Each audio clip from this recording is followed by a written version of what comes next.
Hello, everyone, and welcome to the Parkinson's Foundation's Care Partner Summit, Conversations and Connections for Caregiving. I'm Krista Ellis, Community Engagement Manager for the Parkinson's Foundation. I'd like to thank and bring your awareness to my colleagues supporting this event behind the scenes, Donna Spurlakis, Danielle Agpalo, Annie Brooks, Linda Patuk, and Elena Godfrey. The Parkinson's Foundation is a nonprofit focused on bettering the lives of those living with and impacted by Parkinson's through improving care and advancing research. Importantly, everything we do is in close concert with our community to ensure that our actions are aligned with the needs and priorities of those living with and impacted by PD. There's much to be shared and explored in the journey of PD, and for the intention of today's program, we will focus on the needs of our care partners. Please know this webinar is intended for our community members who are caring for a loved one living with Parkinson's. Before we get into the program content, I want to take this time to highlight a few resources I'd like to encourage you to take advantage of.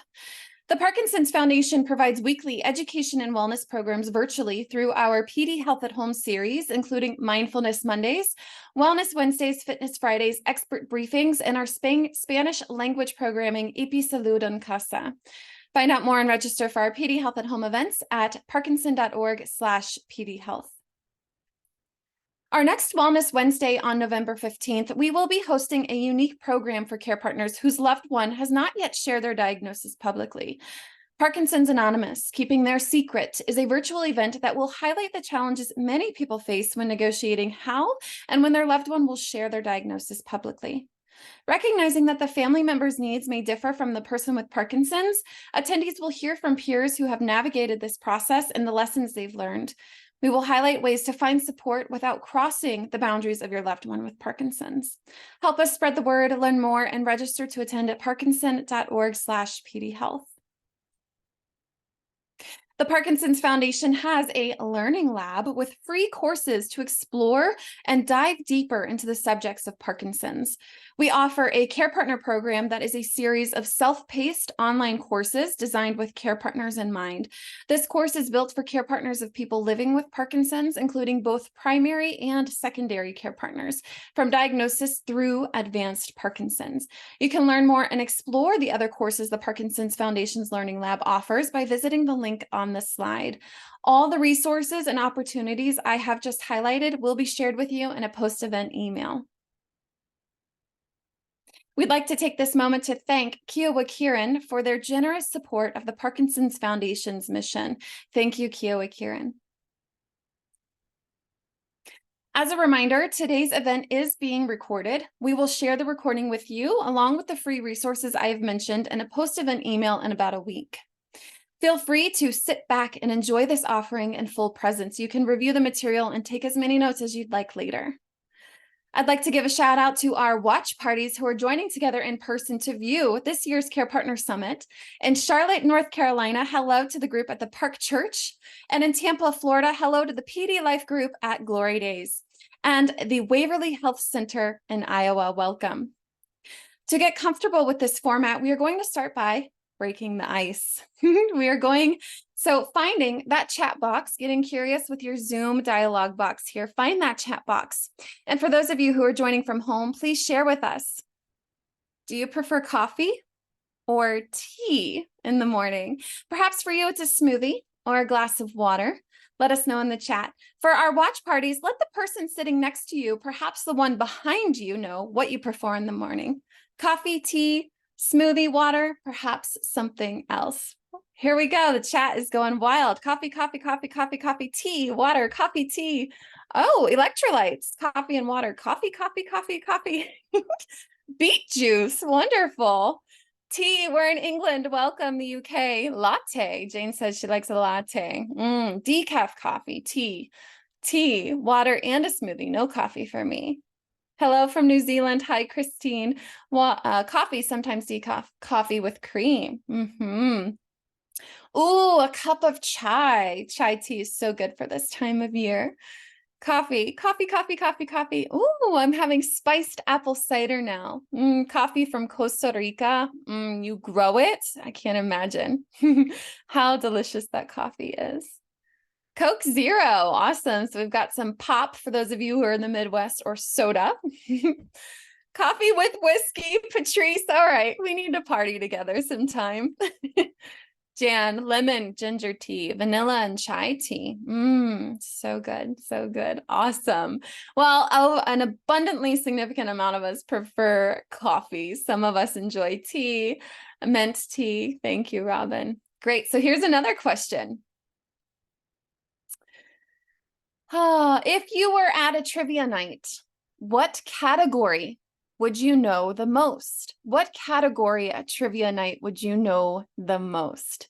Music, movie, animals, art, botany, history, miscellaneous, 60s song lyrics, food and drink, the Bible, cooking, French language, celebrity gossip, so pop culture perhaps, history, science, education, books, 70s music, miscellaneous, art, medical, yoga, food and drink, pop culture, Pokemon, Seinfeld, geography, psychology, dance, theater, history and the Bible, football, baseball, exercise and fitness, Law and Order, SVU. Love that, Cynthia.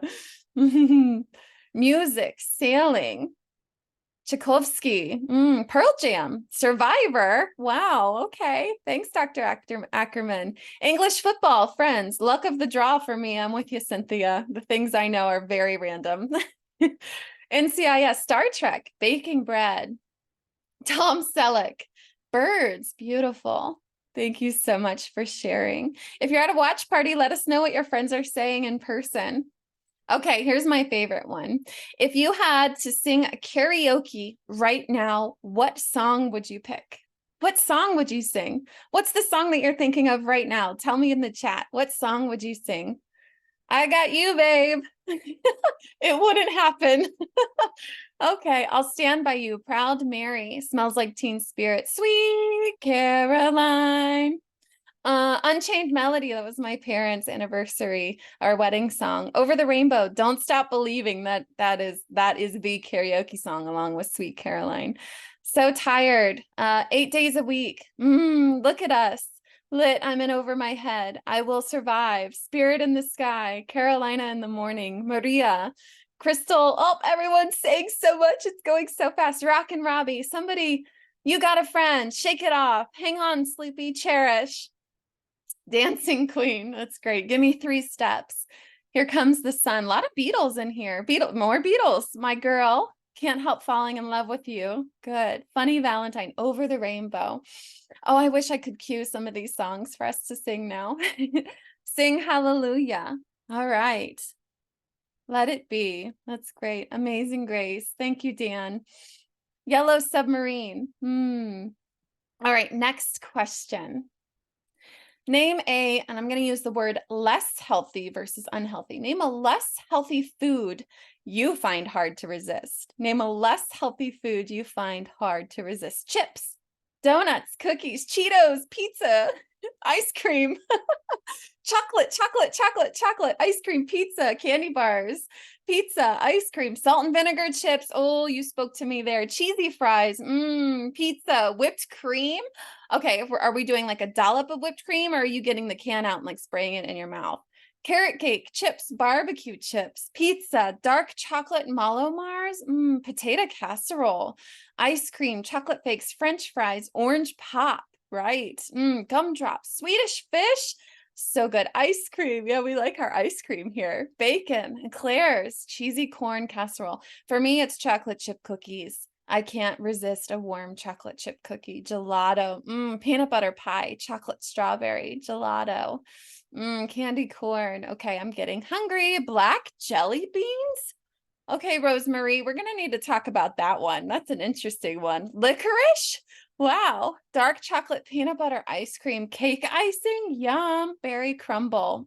Snickers. I'm with you there, John. I love a good Snickers bar. All right. Next question. What's the best concert or show you ever attended? Best concert or show. Someone please put Woodstock in here. Lang Lang, Bruce Springsteen, Woodstock, yes, Diana, oh, Phil Collins, The Grateful Dead, the Eagles. No, I can't keep up. Chris Stapleton, Beach Boys, Grateful Dead, love it. Beatles, Peter, Paul, and Mary. Neil Diamond, Grateful Dead again, the Talking Heads, David Bowie, wow, Janis Joplin, West Side Story, Willie Nelson, Mushroom Head, Bachman Turner Overdrive, James Taylor, Hank Williams Jr., Sound of Music. Wow, we are cultured in our music here, y'all. Evanescence, love it, Cynthia. Cats, oh, I love the Cats. Jay Cash, Rolling Stones, Josh Groban. Come on, guys, we slowed down. Hermits. Okay, all right. Madonna, ABBA, I should know how to pronounce that. That's my generation. The Eagles, Harry Chapin, Panic at the Disco, Elton John. Ooh, singing Chris Fleetwood Mac. Oh, R.I.P. Neil Diamond, Celtic Women, Alice Cooper, Eagles, CCR, Creedence Clearwater Revival. Wonderful. Justin Timberlake. Wow. REM, Billy Joel again, Johnny Mathis. Wonderful. Chicago. Beautiful. Styx, Ukulele, Bob Marley. Wow, I can't imagine some of these shows. Wow, what gratitude to have witnessed such amazing shows in our lifetime. And artists, Pink Floyd, Forever Plaid, really beautiful. Well done, well done. All right, let's see. What other questions do I have for us tonight? Okay, as a child, what did you want to be when you grew up? As a child, what did you want to be when you grew up? Nurse, astronaut, nurse, singer, dancer. I wanted to be older, a beach bum, nurse, so many, a mermaid, actress. All right, where's the imagination at here, guys? A flight attendant. Ooh, English teacher, jungle explorer, pilot, nurse, attorney, ambassador, policeman, chicken farmer. Love that. Anthropologist, a dancer, accountant, a daredevil, Janis Joplin. Barb wanted to be Janis Joplin. Awesome. I wanted to be a mom. An athlete, a mom. Love that, Christine. Thanks for sharing. Blue Angel pilot. Awesome, Dan. Animal behaviorist, Gail. There was not a lot of choices for women in my time. Let's acknowledge that. Yeah. Cowboy. Lauren says, a children's book author, Peace Corps volunteer from Suzanne. Chris agrees with you, Gail. Cowboy. Linda, she wanted to be a vet, a dental hygienist, photographer. I wanted to be the first female president of the United States. That's where I was at when I was 7 years old. A novelist. Oh, great. A military lawyer, a poet. Kelly, if you have a poem, please share with us. I'd love to read it. National Park Ranger, wanted to be a Hopalong Cassidy. You'll have to share with me what that means, Skip. Laura, a writer, a teacher. Zoom says, Ice Capade skater. Love that. Jennifer, also a teacher. I saw one mermaid. I love that. You're much too young. Thanks, Skip. A race car driver, law enforcement officer. Beautiful. All right, let's do one more. If you could pick up a new skill, what would it be? If you could pick up a new skill, what would it be? Playing the piano, learning French, ice skating, learning a new language, piano, violin, lots of musicians. Wow. Multiple people sharing that they wish they knew another language, or they could, and they still could learn a new language, a linguist, German, speaking Spanish. So thinking about what skill you might like to pick up, what would it be? Sign language. I love that, Joy from Orlando. Thank you. A pilot, baritone ukulele. Oh, fun. Walking. Playing bass guitar, dancing, speaking Italian, learning how to knit. Love that. And you still can. Yoga, tennis player, pickleball. Right. So in learning a new skill, everyone has to be a beginner at some point, right? You just have to learn when the time is to start. Jewelry designer, bike riding, wonderful. Piano, Spanish, skydiving. Barbara has several skills she's going to pick up. A physicist, sewing. So good. Awesome, you guys. Thank you so much for sharing all of this fun information as we get to know each other a little bit more. Feel free to continue chatting in our chat box that we've got here. So, as we've gotten to know each other a bit more, I'd like to share our agenda for today's Care Partner Summit. Please know the times are in Eastern Time Zone. We will start with a presentation from Dr. Danielle Carns, followed by a panel discussion of care partners who will share their lived experiences of having difficult conversations. Then we will welcome Dr. Carns back to join our panelists, where we will have a question and answer session. We will wrap things up with an opportunity to apply what we have learned through a series of chat prompts and polling questions, and offer a roundup of key points by 3:30 p.m. Eastern Time. Don't be shy to use that chat box or to submit any questions that you may have. For our watch parties, feel free to use the questions we ask and the prompts we provide to spark the conversation with your peers in the room. To open part one of today's summit, I would like to introduce today's expert presenter, Dr. Danielle Carns.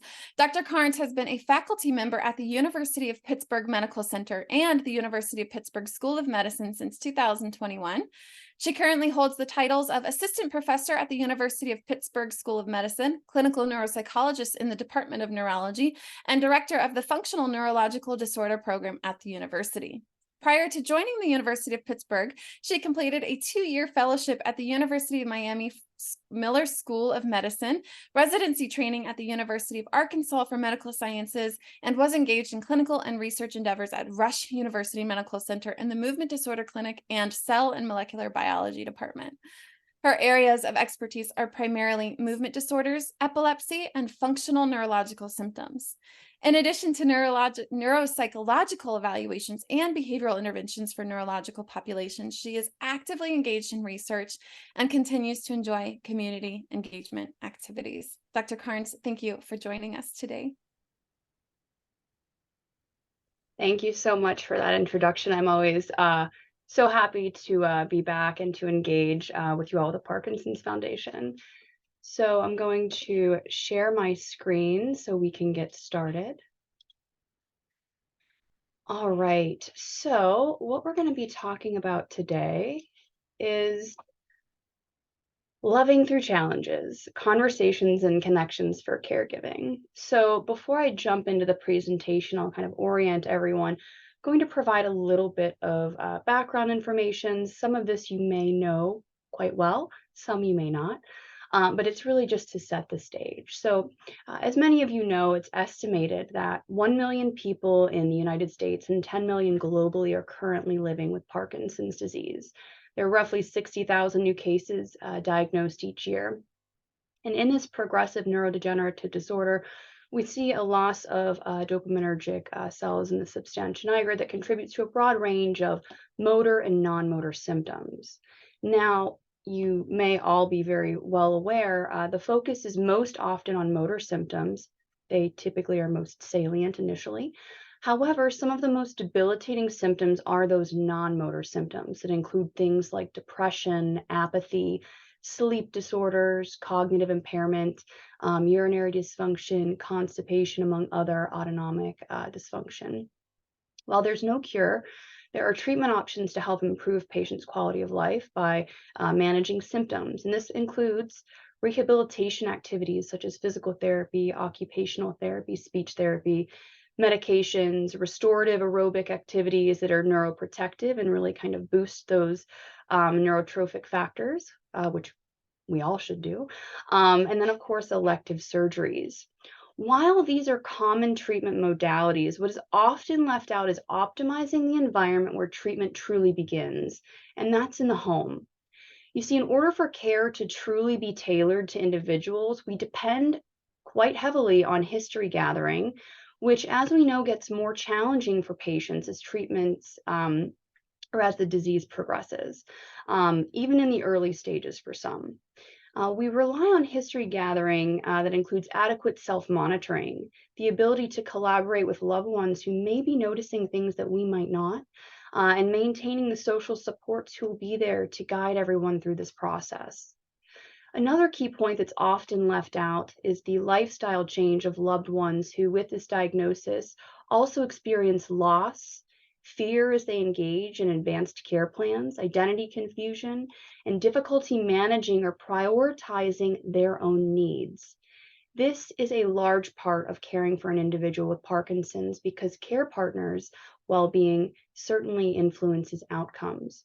So the talk today will focus on understanding communication. I start with a very basic foundational description, learning how to really engage with your loved one throughout various stages as the disease progresses, and being able to adapt to the addition of new roles, which are always evolving and changing, and ultimately maintaining connections to optimize health and happiness for all parties involved. So I have to initially start by saying that I don't have any financial disclosures. And here's a brief outline, which I've already touched on, but like I said, we'll talk about defining communication, underlying mechanisms and styles, communication challenges.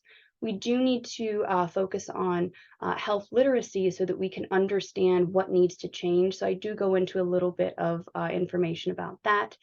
Then I talk about identification of interpersonal challenges and, of course, skill development to help us move forward as we are navigating these difficult times.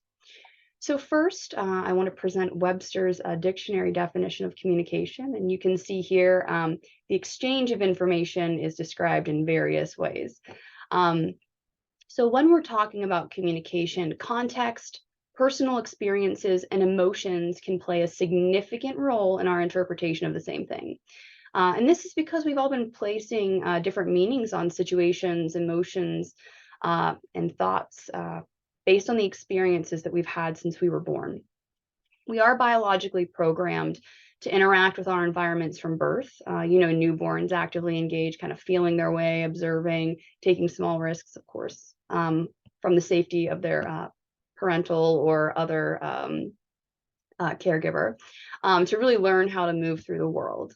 We're born seeking human connections, and it's with continuous feedback from others, even before we can speak, and that internal motivation for independence, the desire to walk, the desire to move. And as I saw in the chat earlier, someone, whenever they were younger, wanted to be older. So that independence is kind of throughout your life.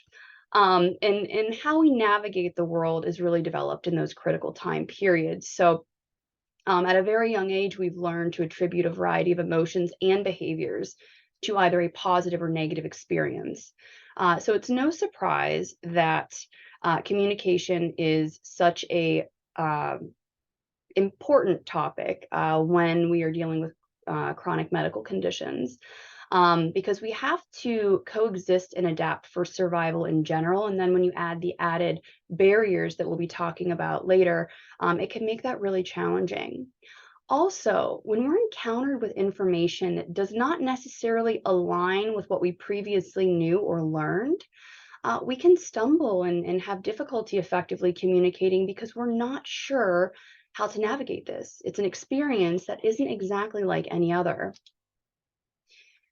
So the steps to basic communication, while seemingly are very simple, are quite complex because steps 1 through 4 you see require intact cognitive abilities, motor skills, as well as the establishment of trust in order to open up and connect. So we have to have the ability to selectively attend and filter out aspects of our environment so that we can actively listen and take in all of the information that we're getting. We have to be able to comprehend and understand what is being said, which is important when we think in terms of context. Then we have to remember. And these are skills that are in various areas of the brain. I won't get into that, but that can be certainly impacted in patients who have Parkinson's disease. And then we have to formulate a response. Responding, seemingly easy for many people, involves a variety of things, such as processing speed. How quickly can I engage with another person? How quickly can I think and come up with a response and formulate that response? Am I having motor movements that are preventing me? So for a lot of people, these may seem very straightforward, but are quite complex. And so the schematic to the left really just highlights how we are constantly interacting with our environment. Our brain, our brainstem, muscles in the brain, other organs really collaboratively work to provide feedback that contribute to how we respond and behave. So I previously mentioned, that the ability to trust is very important. And this is the belief that another will act according to our expectations and in a positive manner. When individuals anticipate a positive reward, we see changes in the brain. We see higher activation in the caudate nucleus, which I don't expect many to know what that is, but it's an area innervated with dopamine neurons, part of the basal ganglia. This also occurs, this activation in this area, when people work collaboratively together to meet a common goal and establish a common ground. Now, I'm bringing up some of these structures in the brain because we know that these are areas that are impacted and neurotransmitters directly impacted by Parkinson's disease. Now, when we're trying to predict how people will act, we see higher activation in other areas of the brain that, again, are related to some of the networks disrupted in Parkinson's disease.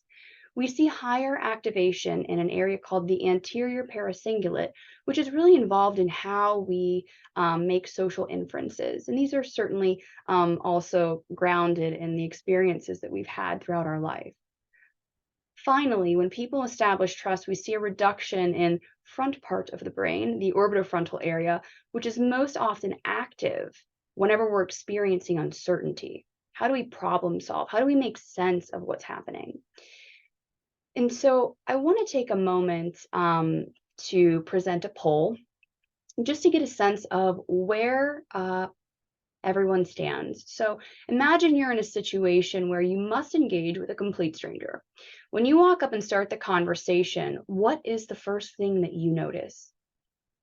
Now, I imagine that this is going to be quite varied because we all come from different backgrounds, different walks of life, and have many different experiences that truly shape how we perceive the world and how we determine whether something is safe or unsafe, positive or negative, good or bad.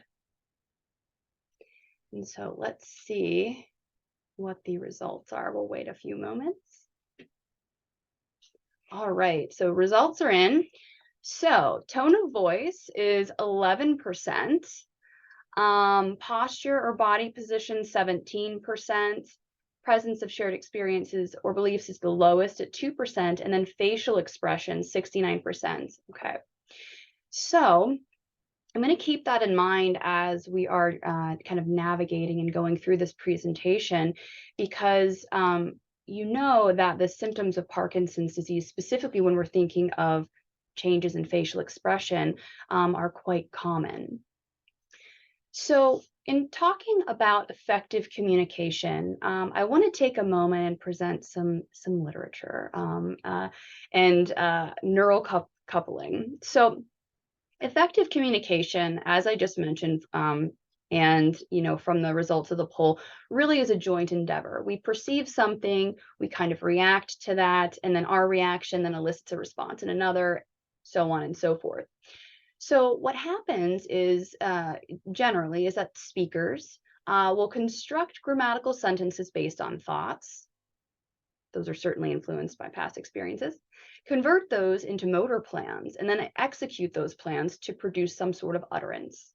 Now, listeners, on the other hand, analyze those sounds, build the phonemes into words and sentences, and ultimately decode those utterances and place some sort of meaning onto it. So why am I bringing this up?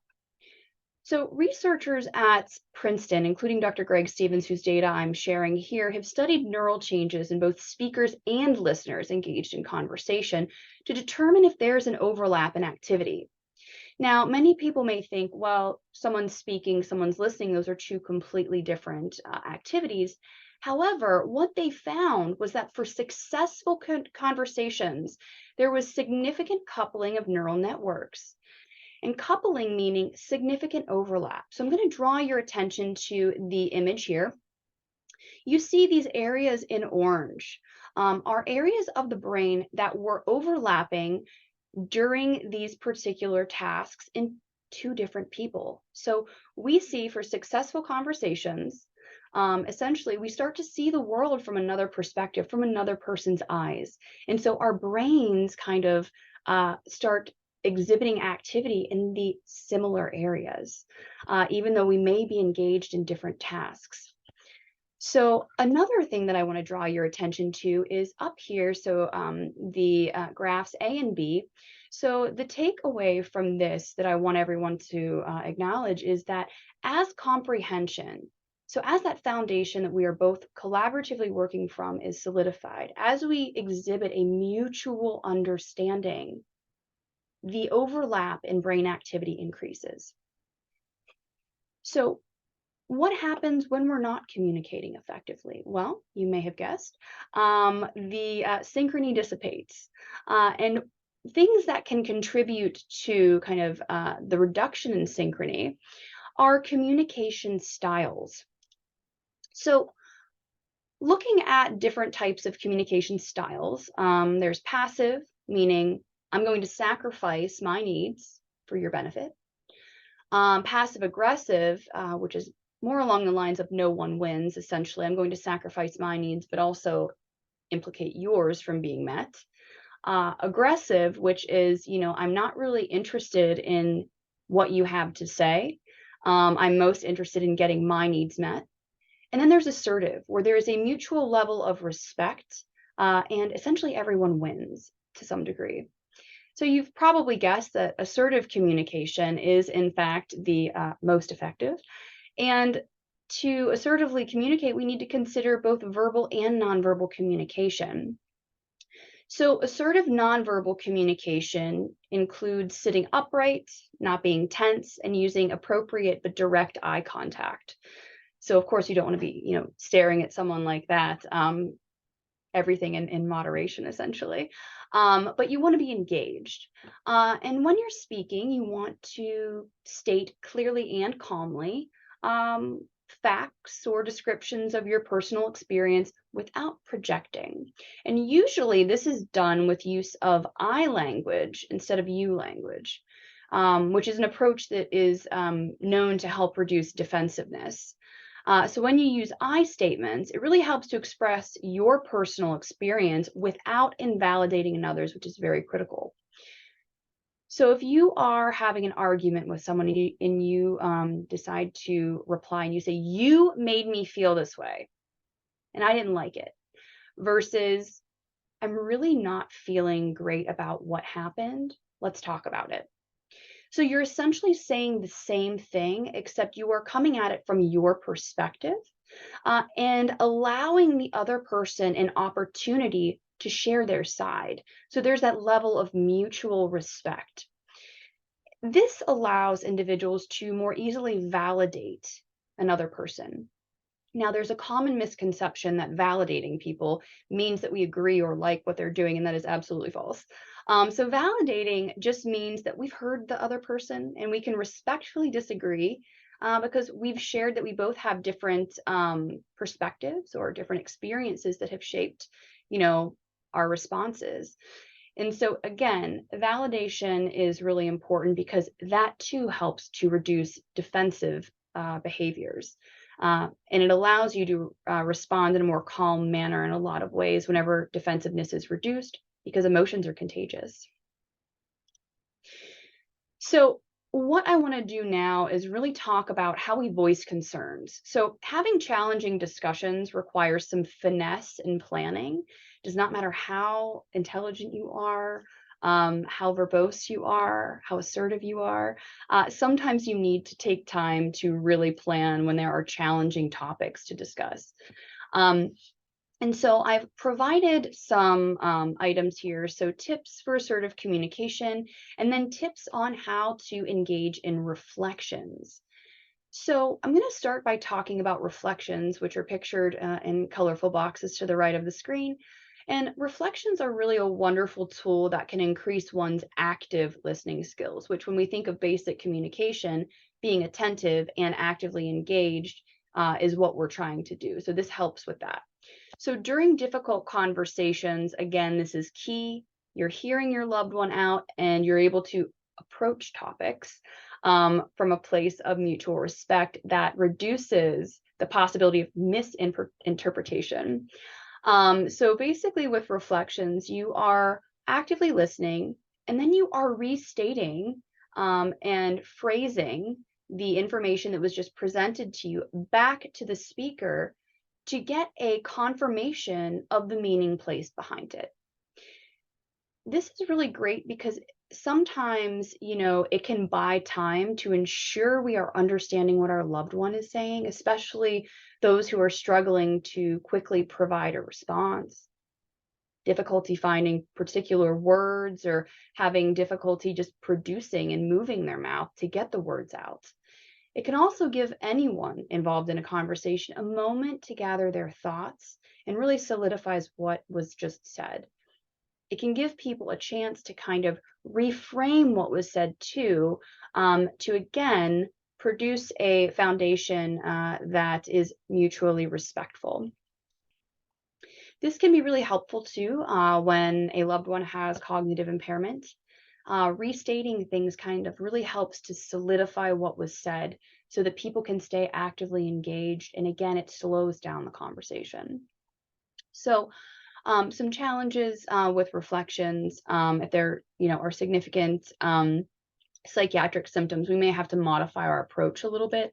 So some of these tools that I have up here may or may not be applicable in certain situations. So if a patient is highly agitated, disagreeing with them is absolutely not the best approach. You want to make your goal in those particular moments to maintain a calm environment that is validating, because you do not want to emphasize their agitation or contribute to increased defensiveness or acting out. And you also do not want to disagree and say, well, you're not seeing anything. There's nothing in this room, because their reality is very much real, even though it may not be the same as ours. And so that can be scary and elicit a lot of fearful responses. So it's really important when we're having, psychiatric symptoms or personality changes to really kind of validate their experience, because generally speaking, that fear and that acting out typically comes from a place of fear and misunderstanding.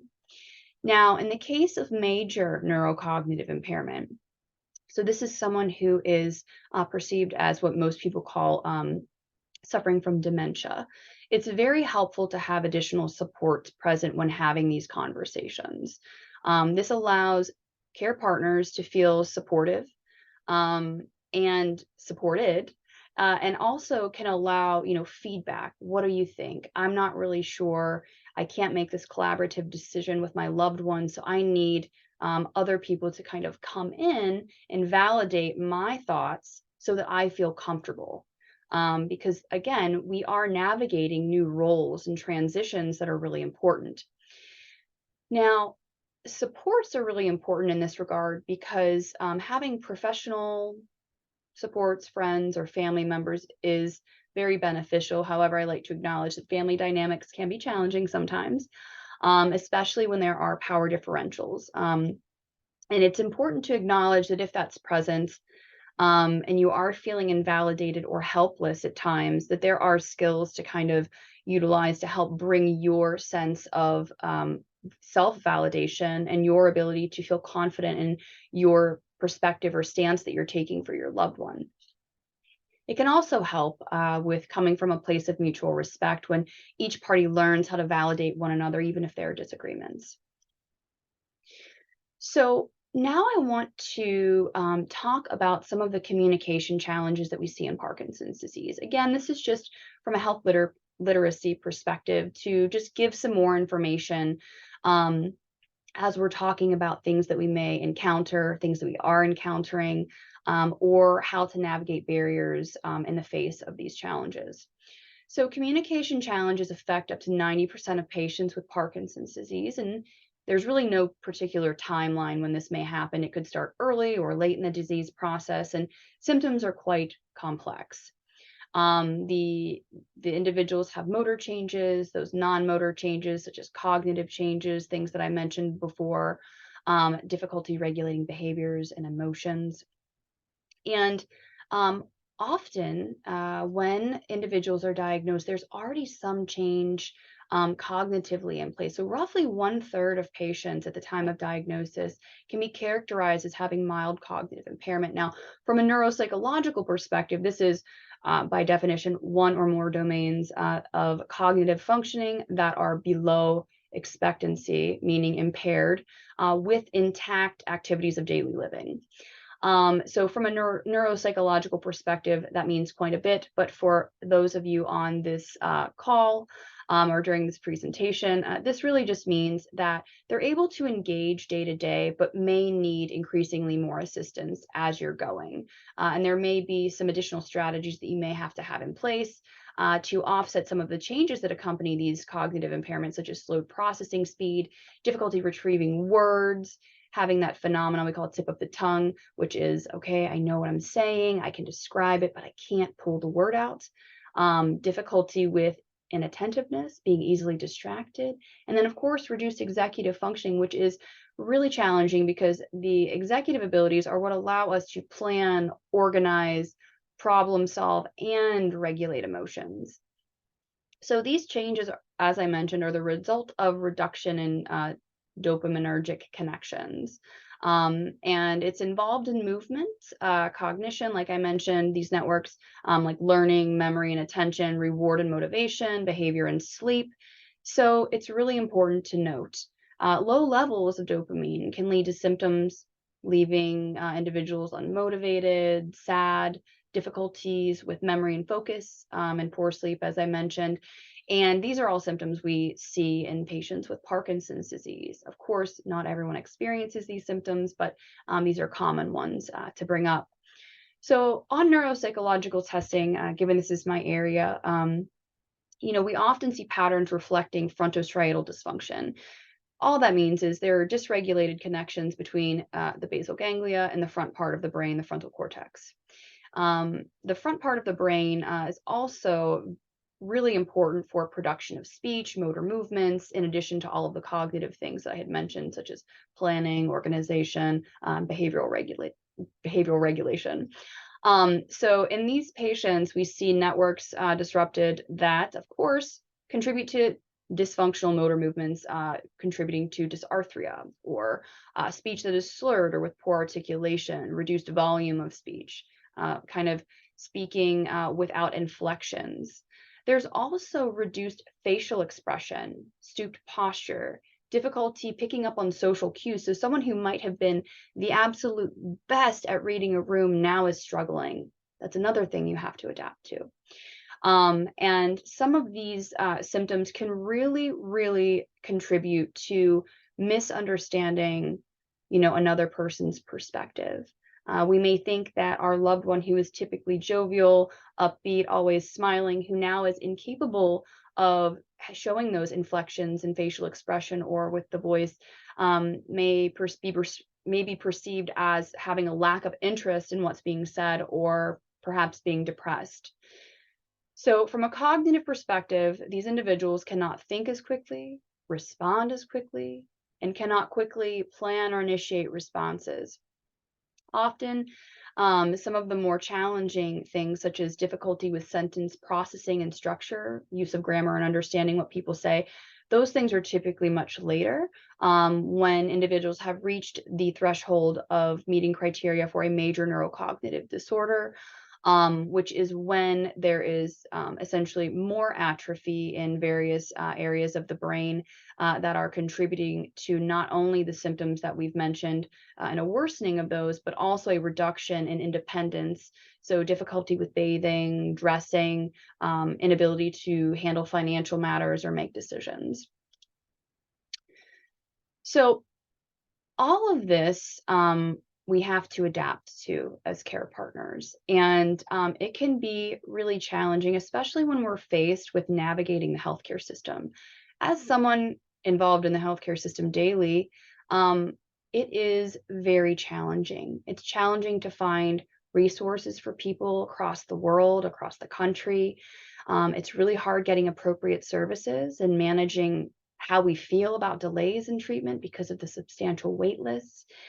And so we have to really get better at describing to healthcare providers the symptoms that we're having from a care partner perspective and from a patient perspective, so that we can get adequate services in the most timely manner, right?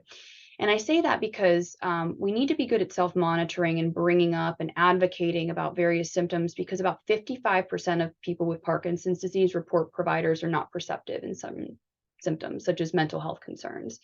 This is alarming because our mental health is really the foundation from where we operate, how we perceive the world, how we engage with others, how we communicate and ask for things.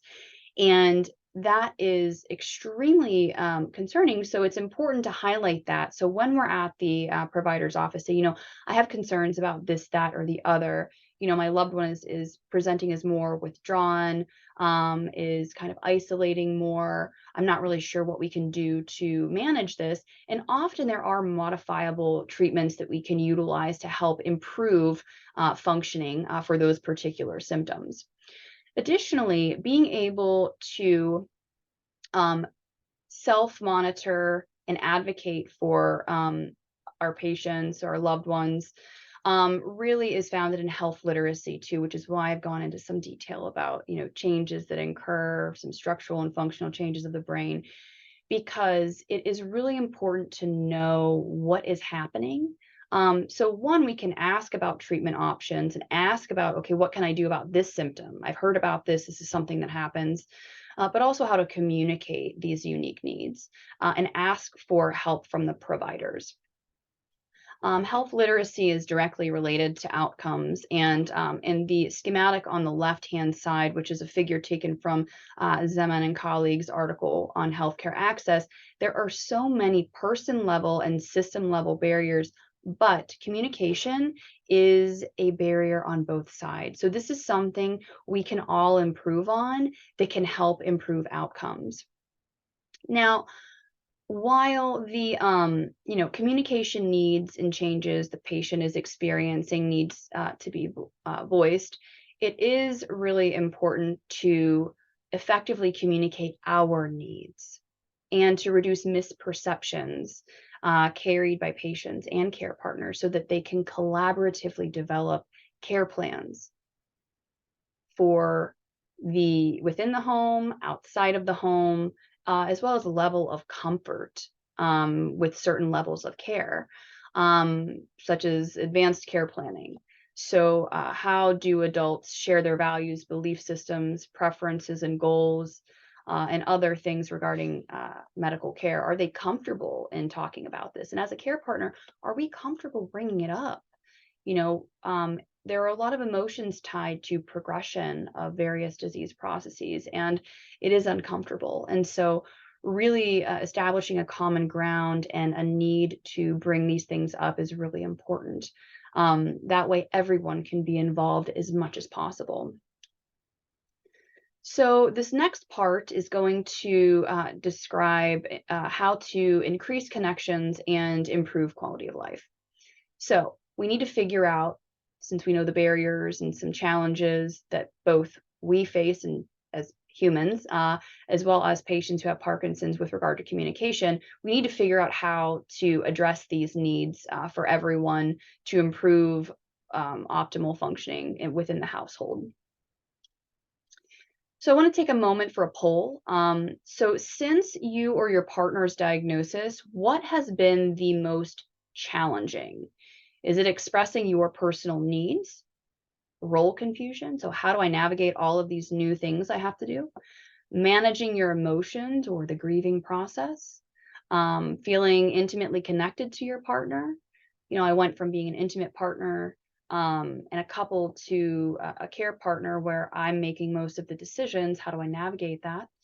Or is it more along the lines of fatigue, for example?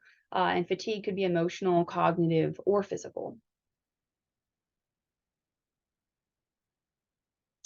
So we're going to see the results here in a moment. So expressing personal needs is 5%, then role confusion, then feeling intimately connected, managing emotions, and then fatigue is one of the largest. Okay.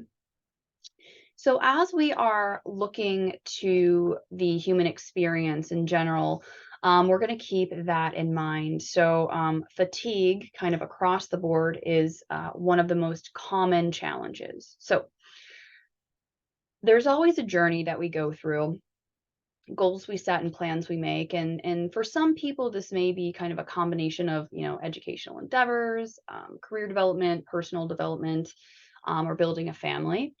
And usually these plans, which are mostly made with our partner or our person, don't initially involve planning for management of this type of neurodegenerative condition. Doesn't plan for reassessing our roles within the family unit, altering personal supports, and then also trying to manage burnout and fatigue. And so when we are adapting to unexpected changes in life, which is kind of a normal phenomenon, care partners are then kind of coupled with the additional challenge of transition. So, downsizing a home. How do I know what to keep and what to, toss? Some of these things, aren't necessarily mine, they're ours. And I really would like to share this with my loved one. Role reversal for children is another challenge. You go from being someone who looks to them for support to quite literally the opposite, being their support, giving them the answers. And then, as I mentioned, going from an intimate partner to a care partner, oftentimes we see kind of a loss in that sense of being a couple, right? A pair. Instead of that, we go to, okay, well, I'm going to make some decisions and this is going to impact another. And there can be certainly challenges that I'll talk about in a moment about kind of navigating that and feeling comfortable on both sides expressing our needs. So, one of the things that I want to talk about in regards to this is, how do we manage intimate bonds? How do we keep the description of a couple intact? Because this is one of the things that we see for symptom management that actually helps improve motor symptoms. So the support that we have, being intimate, even sexually intimate, is actually very beneficial for those symptoms. And then as a caregiver, the ability to kind of keep the family unit intact as much as possible is really great. But again, this is a brand new role. And I'm sure most of you have experienced the challenge of adapting to a new role. Am I good enough? Am I doing this right? And you don't really have anyone to compare to. Are family roles clearly defined? Who do I have to support? Are there challenges with family dynamics that need to be addressed? And so these are all things that we don't necessarily consider that care partners now have to face. Additionally, is the discussion of challenging topics like advanced care planning.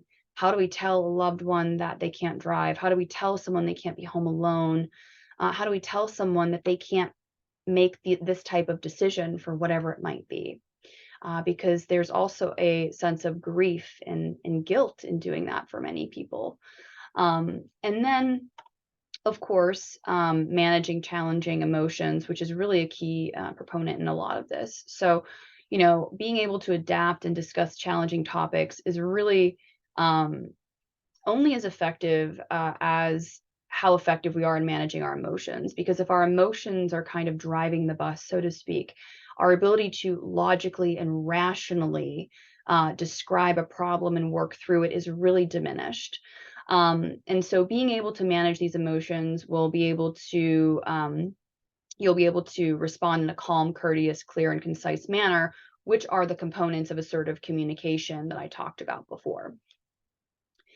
This will also allow you to have that foundation of mutual respect, so that even if someone doesn't like what is being said, there's a common understanding of why.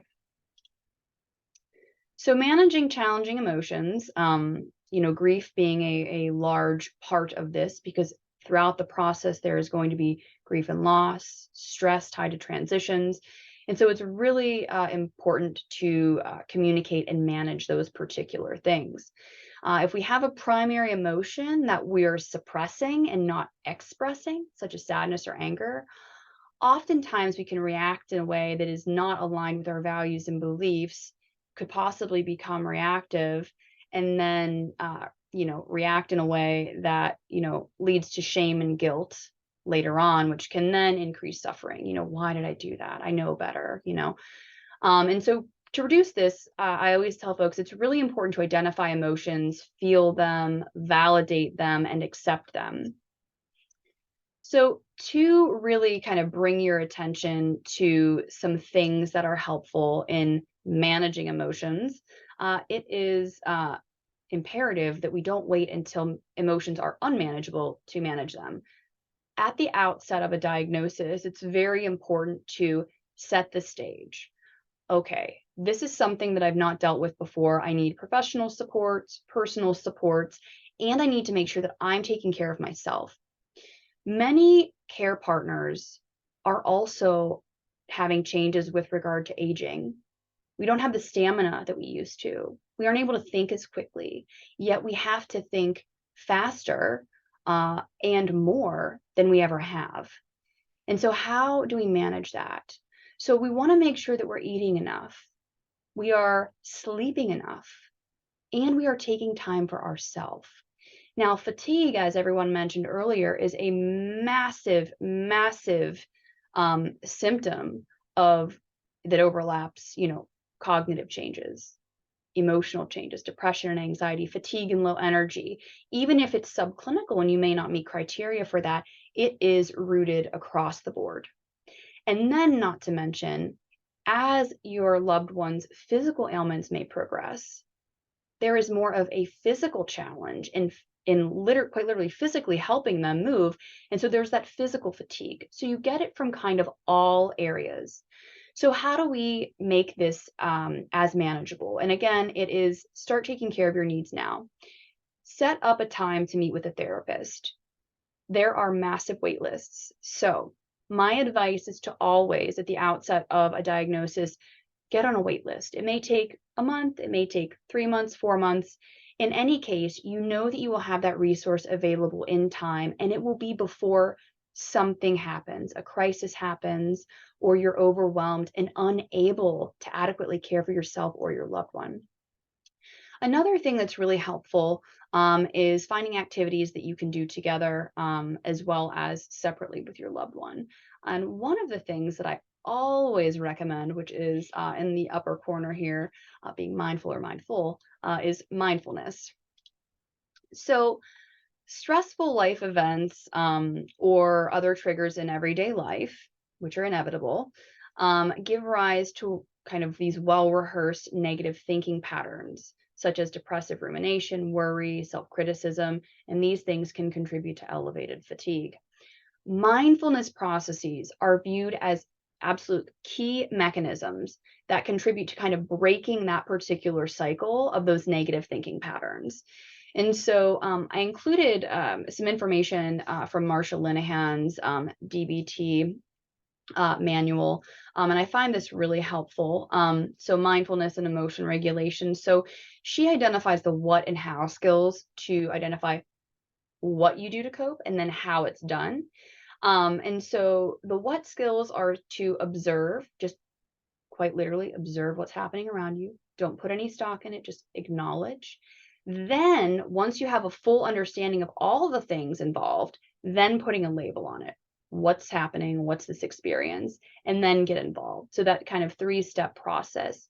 While individuals are doing this, the most important thing, and this is with any mindful practice, is to approach whatever challenge or whatever thought or whatever emotion that you're currently dealing with and trying to manage in a non-judgmental way. As doers in life, most of us, myself included, we're honestly constantly going. And the ability to kind of stop and exist gets more and more challenging as we constantly are doing things. And so mindfulness helps us to pump the brakes, mindfully look at what is going on around us, acknowledge it, and let it go. I'm feeling this particular thing. I can't do anything right now to change it.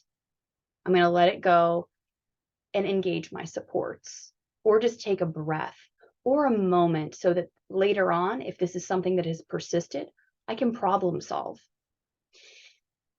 We can't problem solve well when our emotions are heightened.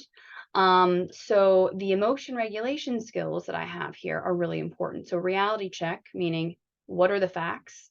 What is happening here and what is being kind of influenced by my emotions.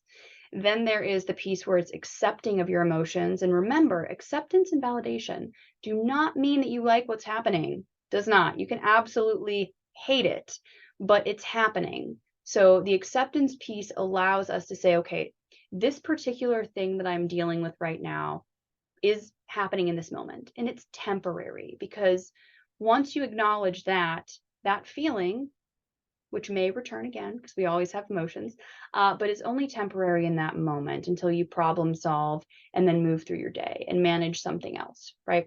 And so it's really important to validate yourself and acknowledge the temporary nature of a lot of emotions that we experience. Then there's opposite action, which is kind of going toward a challenge instead of away from it, doing what is opposite from our gut reaction. Now, of course, don't do this in certain situations, but for the example of I am arguing with a loved one, I want to run the other way because I'm angry, going and giving them a hug, doing the exact opposite. So instead of moving away, moving toward. This allows us to create space where you can kind of exist between logic and emotions, and create some sort of balance. So on to the next topic. So roles and other transitions. So in the bubble here, you see there are three themes that commonly occur when we are talking about interpersonal changes. A closeness that separates the adversity is not unbearable, but going it alone would be, and being prepared for anything and facing an uncertain future. So as transitions occur, it becomes more and more important to set clear boundaries and have a mutual understanding of each person's roles, level of comfort with assistance. And these things can be emotionally charging, taxing, and can contribute to fatigue. So to really help mitigate stress later, at the outset, start kind of defining roles and what people are comfortable with and not comfortable with. This is collaborative.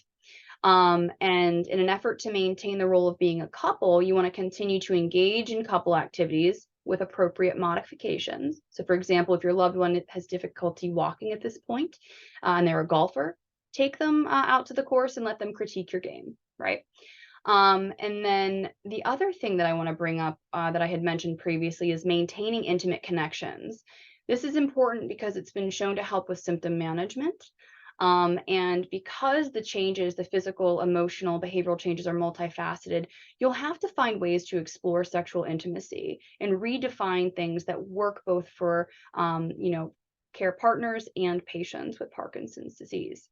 Now, if you're struggling with significant interpersonal challenges due to these role transitions, which I'm briefly going over for time's sake, is engaging in emotion-focused therapy for couples. This really helps to kind of bridge the gap between, feeling really, really apart and bringing things kind of closer together. The thing that I want to mention at the end of the roles and other transitions slide here is radical acceptance. So this is a skill that highlights the need to not focus on how you would like things to be different or how things were, but to accept it. And again, as I mentioned before, acceptance does not mean that you agree with or like it. It allows you to have a stage to work from and problem solve. So the last slide that I have for the presentation is briefly on care partner strain versus burnout. So the role of a care partner can be rewarding because it affirms family connections, honors your loved ones, and preserves family resources. However, it's also quite overwhelming. Risks of caregiver burden, which this is not exhaustive, but these are some common ones, include female sex, low educational attainment, limited social supports, financial stress, and then increased caregiving hours as the disease progresses. Care partner strain that is left unmanaged can contribute to burnout, and this can happen when we deplete ourselves of our own resources to care for another. And the problem with this is that we prevent ourselves from functioning optimally, and that impacts our loved ones' outcomes. So when we think we're doing them a favor, we're actually doing a disservice. So always make sure that you're a priority as well. The last thing I want to mention is that anyone who's experienced burnout in general, this has happened to me, the issue is we seldom recognize that we are actually burning out, that we are actually under strain, because we begin to develop this threshold of, I can manage this, oh, I've done this before, but then you're slowly adding more and more, and your cup gets full. And when you exist with a full cup, it doesn't take much to tip it.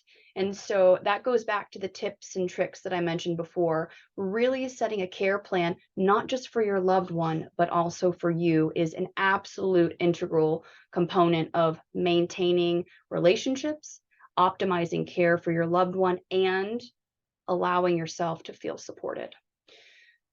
So now we are going to move on to the panel discussion. So please submit any questions in the chat. There will be a Q&A after the panel discussion. I know that I went through some things pretty quickly for time's sake, so please do not hesitate to ask questions if needed.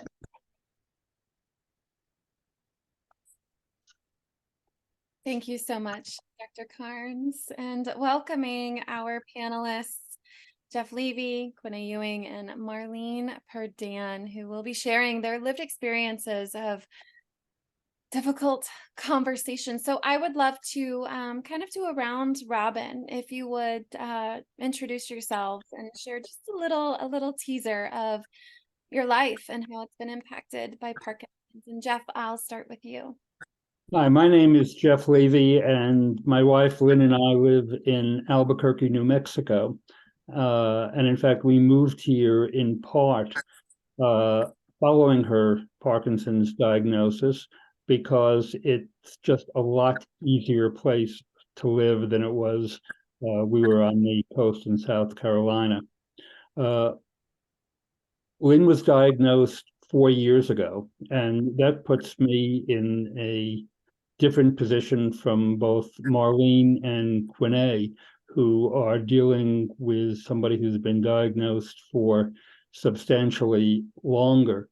So I think we're in the fortunate position of not having to deal with a lot of the issues that not only Dr. Carns, but everybody has raised in the chat, but we know what's coming. And so we know that we have to prepare for it. And that's hopefully what we're going to be able to do. Thanks for sharing, Jeff. I really appreciate your presence here as a male care partner, offering support to his wife who's living with Parkinson's disease. Marlene, I'll ask you to share a little bit about your journey with Parkinson's thus far. Oh, sure. My name is Marlene Perdan, and my husband, Bill, was diagnosed with Parkinson's in 2009 at the age of 51. And so it's been 14 years that we've been dealing with this. We also have other family members. His father had Parkinson's. I have a sister, and we have some cousins. So we've been dealing with Parkinson's for a while at different levels. And we are just transitioning from moving from Ohio to Kentucky to being by our children and grandchildren. We decided it was time, and it's wonderful, but it's been really challenging and difficult and all those things. Moves are always hard, but moving with someone with Parkinson's is a whole new set of challenges.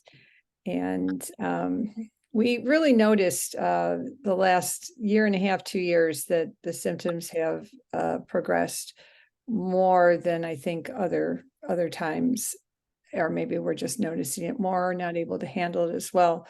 But as things progress, but it becomes more and more challenging all the time. Marlene, and welcome to the Bluegrass Country. Quinae, I'll ask you now to share your story and how Parkinson's has impacted you. Okay. Good afternoon. My name is Quinae Ewing. I am here as a care partner for my mom, who was diagnosed with Parkinson's about 15 years ago. And I've been thrust into the care partner role due to the passing away of my dad last year, who was my mom's partner and caregiver. So now myself, my brother, my sister have the responsibility of providing care for my mother. My mother and my siblings live in Chicago. I live in DC, and I've just made the decision to move back to Chicago to again join with my brother and sister, but also moving in with my mother to be the primary caregiver and support for her. So I'm here as a part of the symposium from that viewpoint.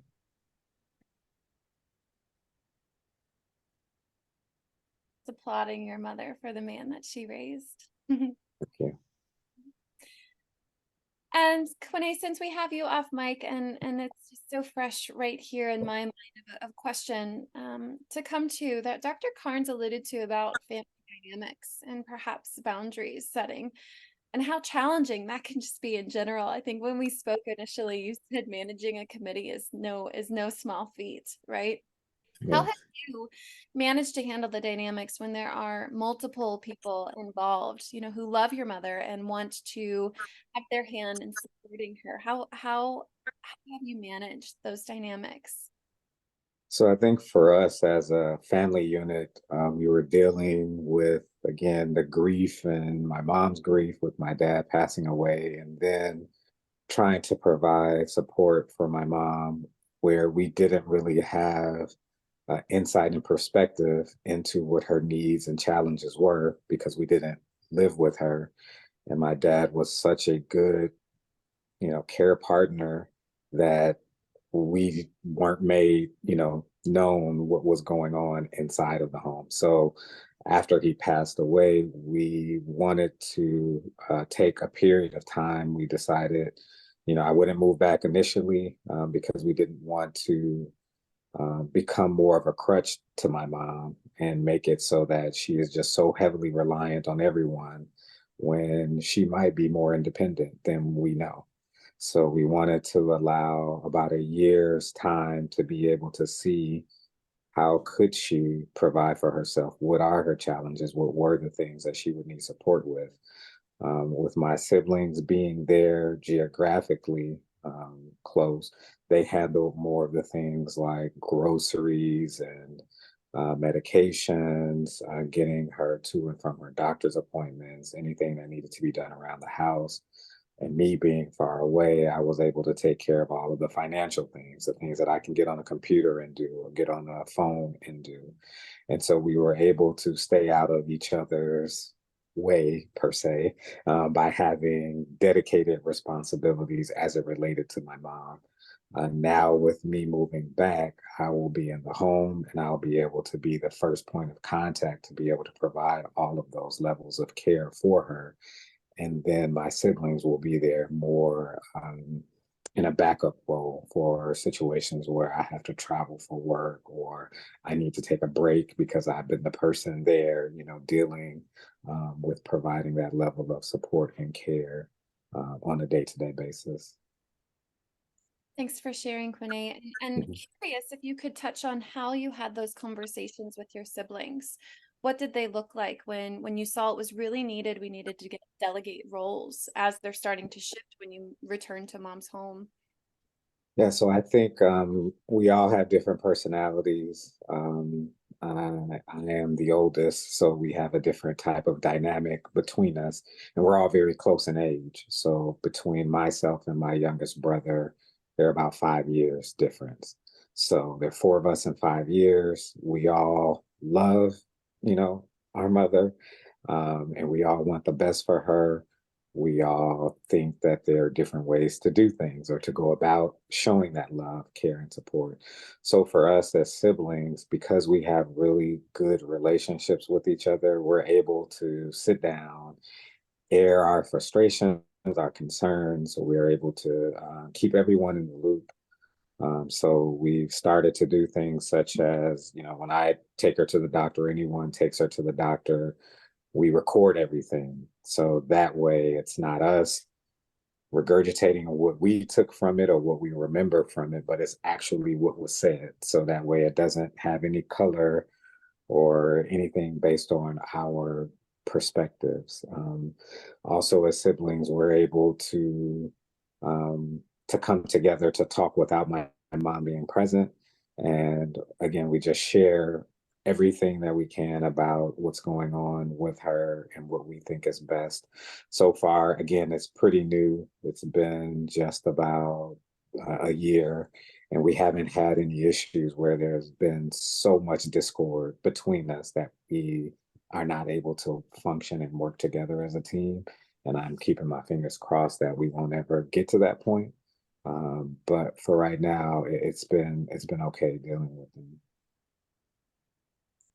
Very inspiring the way that you work as a team with your siblings to support the care of your mother. So I want to acknowledge that effort that you're putting in. Thank you. Mhm. Marlene, I have a question for you, and it's been one that we've discussed a couple of times, and a lot of our community members are talking about this burnout, this exhaustion that we feel. And Alice shared what to do when patients gets exhausted. When talking about communication styles, Dr. Carns highlighted how they are related, to prioritizing our needs versus prioritizing the needs of others. And with this framing, she said, aggressive communication occurs when someone is demanding that their needs are met. How have you seen this in yourself or perhaps in your loved one? Maybe aggressive outbursts come when you're experiencing burnout or frustration or heading towards experiencing burnout. Yeah, I definitely have experience with burnout. I didn't even realize I was having it until my daughter pointed it out to me, that she was like, "Mom, you are beyond burned out. You can't, you just are." And then when I started to really realize it, you get to a point where, like you said, you can't even take care of your needs because you're so overwhelmed and you're so done because you've tried everything and it doesn't seem to be working. And you're just so done. You're so overtired. Something recently with Bill, I've been noticing, especially now we've been dealing with a little bit more. In fact, today even, he's starting to get obsessive about things. And so he needs things right away. I need to look over these pieces of paper. I need to see them now. Something might be wrong with them. And we've looked at them and then I get really frustrated because I'm like, we did this already and I don't want to do it again. And I don't have time to do it again. And then he gets upset because he doesn't remember it, or he's starting to get hallucinations and some delusions and thinking that things are happening or things are wrong. We just moved into a new house and he's thinking that the stairs are wrong in our house, or the previous owners did something wrong to the house. And so you try to alleviate their fears, and you try to tell them, but that it's going to be okay. And you try to do all these things, but it's like, I can't keep doing it every day or repeating. And so that's where I get burnout. That's where I lose it. I can't stop. I'm done. And then I'm not nice. I want to be nice, but then I'm not nice.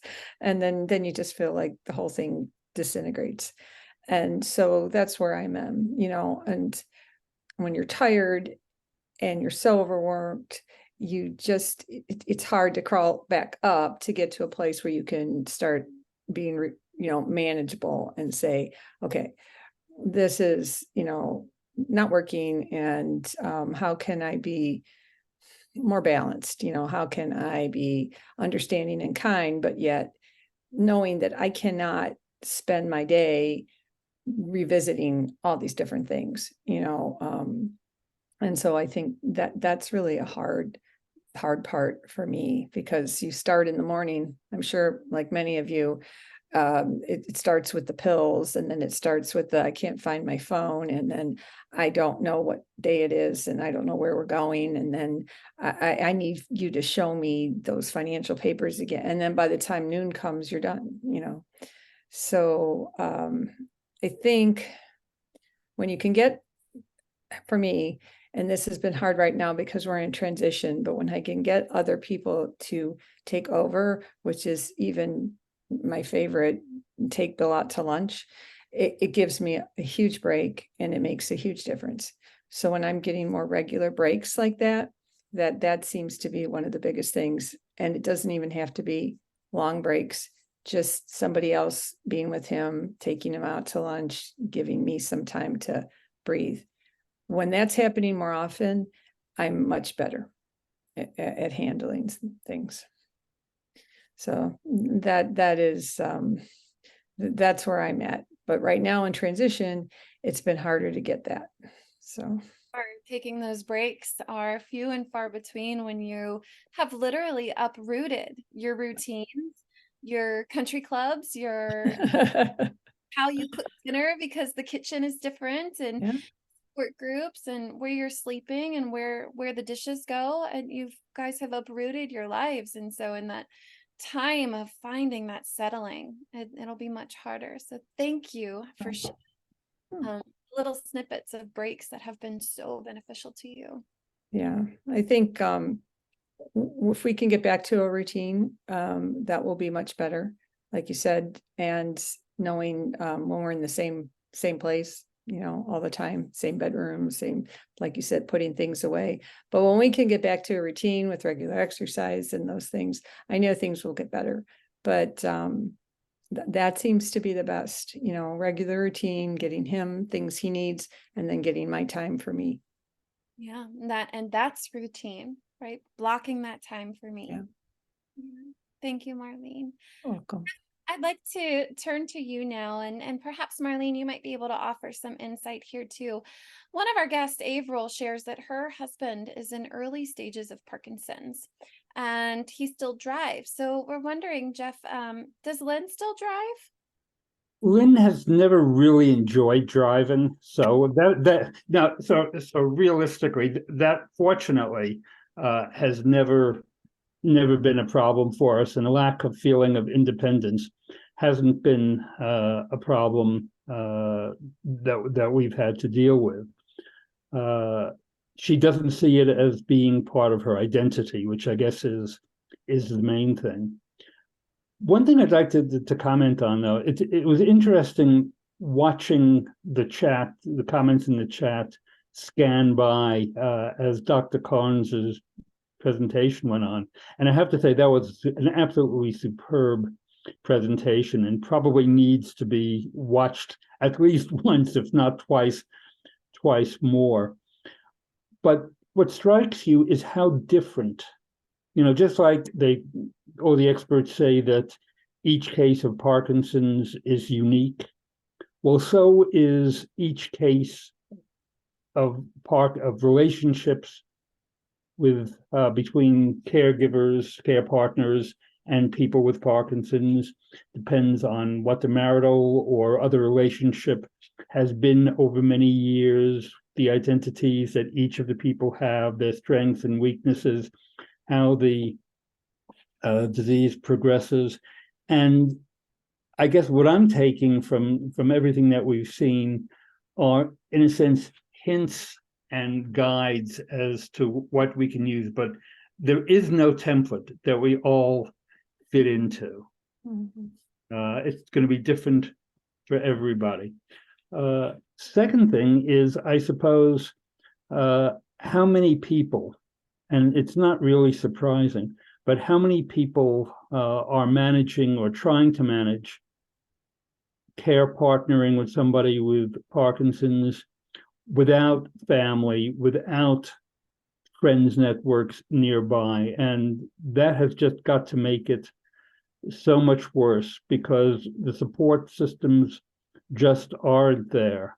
I know, Marlene, your transition is going to be hard because you've moved, we moved, and it does make a big difference, but you've got family. Quinae, you're incredibly fortunate in that you have siblings who not only all care for your mother, but also get along with each other. Our situation, and I know a lot of the people watching are in a very different situation. Lynn's family is 4,000 miles away. I have no family really to speak of. We've been in New Mexico for 2 years, so we have friends, but they're not the long-standing relationships that a lot of people have where they've lived somewhere for a long time. And that has got to make it very, very difficult for everybody out there who's trying to deal with this essentially on their own.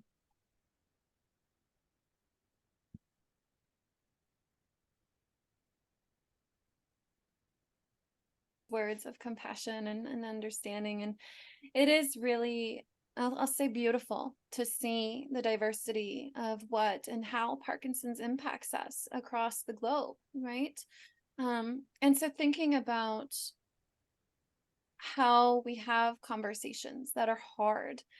Marlene, I'd like to ask you if you would share a little bit how you addressed financial fears and stresses as working abilities changed for you and Bill. Yeah. So when Bill was first diagnosed, he didn't want to tell anyone at work. And so he didn't for about 3 years.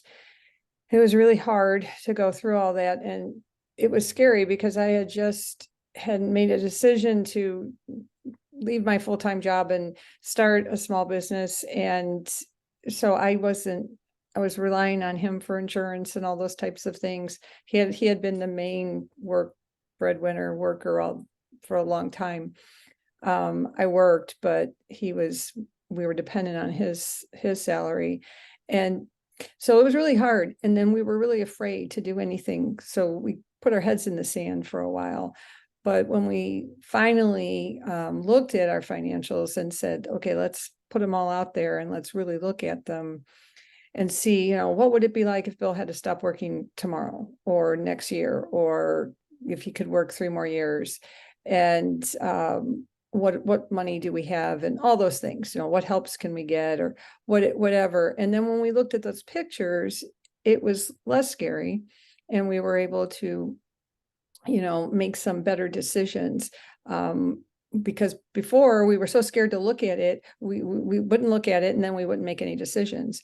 And we were paralyzed and by fear, because it is scary. You don't know. At 51, and I wasn't even 50. Well, that's not too young. It's young, and you're thinking you've got a while yet, to work and to, figure things out. But we worked for 6 years, which was probably a little too long, but it worked out that way. But it is scary. And Bill was an accountant and he worked in the finance world, and he handled things. And changing roles now is so hard because I've never been that good at that. And so now I'm the one running around with the financials and struggling. And then he still wants to be a big part of it. And so, like I said, even today, it's been like, you have to show me those financial papers, but then he doesn't understand them. And then I start, why am I showing this to you if you don't understand it? And then, the whole thing just goes downhill fast. So I'm trying to keep perspective and, be kind to him and be kind to me.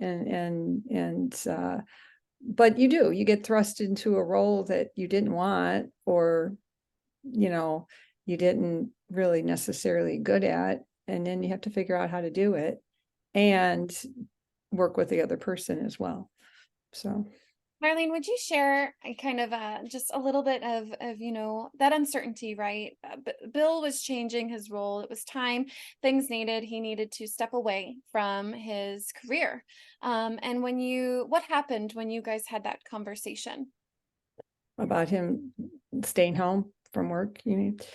Assessing your financials. So when we finally decided to look over the financials, Yeah, when we finally did that, it became, like I said, less fearful. We were able to make good decisions, and we were able to then he was able to um, talk about it more freely, and we weren't scared. We weren't as scared. We were still scared, but it was hard because he, I think the biggest thing was when he was and we've talked about me talking about this, so I think he's okay with it, but he was shutting us out of the online bank almost every day. And so I was like, you can't do this anymore. You just can't, or you have to do it with me, because he was putting the wrong numbers in, his fingers weren't working on the keyboard, and every time I tried to get into the banking, it didn't work. Trying to tell someone that they can't do that anymore is really, really difficult, especially someone who that was their job. To say you just can't have that, you can't be in that role. But once you make the decision, and I tell people all the time, don't wait, look early on at what your situation is, because it takes the fear away from it. And then when you have the information, you'll make better decisions, and you won't be as scared, but still scary, but not as much. But it's Yeah. really hard when you have to, when it's time, whether it's driving or finances or whatever it is, and you have to talk about it. It's really hard because you're taking something away from someone. Plus, you've increased your job, and that's hard too. It's like, okay, I'm going to tell you, you can't do this anymore. So guess who gets to take it over, or figure out how to do it. And that's hard too. Yeah, so this is an example of the difficult conversations we have to have when we're faced in light of a Parkinson's diagnosis. And that shifting of roles, also a difficult conversation, Marlene, that you had with yourself. Yeah, because you have to, like I said, me telling him he can't do the financials anymore meant I had to do them. And also saying, like, you just can't keep working, you can't keep driving. Bill doesn't drive anymore. And it's hard to watch because you feel like you're yanking everything away. You can't drive, you can't do money, you can't work, you can't. And so you try to find things that can take those places. But it is really difficult because you look at it from, I try really hard to look at it from their perspective. And I had a short time in my life where I couldn't drive. It's hard. It was short, it was months, but I remember being so dependent on everyone. And so I can't imagine what it's like to be told never, ever, again. So. Thanks, Marlene, for sharing. And I know with 14 years of living with Parkinson's disease is very different from living with Parkinson's disease for 4 years. So Jeff, I'm curious, what difficult conversations have you and Lynn had to have with, being diagnosed so early on? Where does it start for you, and hosting and holding this time for you both to have space to talk about difficult things? But I think in many ways we've been fortunate. Both of us tend to be a bit realistic, and I suspect that Lynn suspected that she had Parkinson's even before she was formally diagnosed. She'd had micrographia. She'd had a couple of symptoms that seemed to suggest that it might be the case. And we've talked about, what we're facing in the future and how things may become difficult. But I suspect it's almost like having children.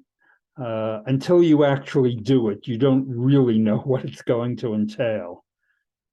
And what's difficult is, facing the uncertainty of the future, not sort of approaching it in terms of dealing with the reality of it, but not knowing what that reality is going to be, and not knowing what the implications are going to be for us, effectively relying on friends and paid support rather than being able to bring family or church or whatever other support groups people have into it. It's really the fear of the unknown as much as anything.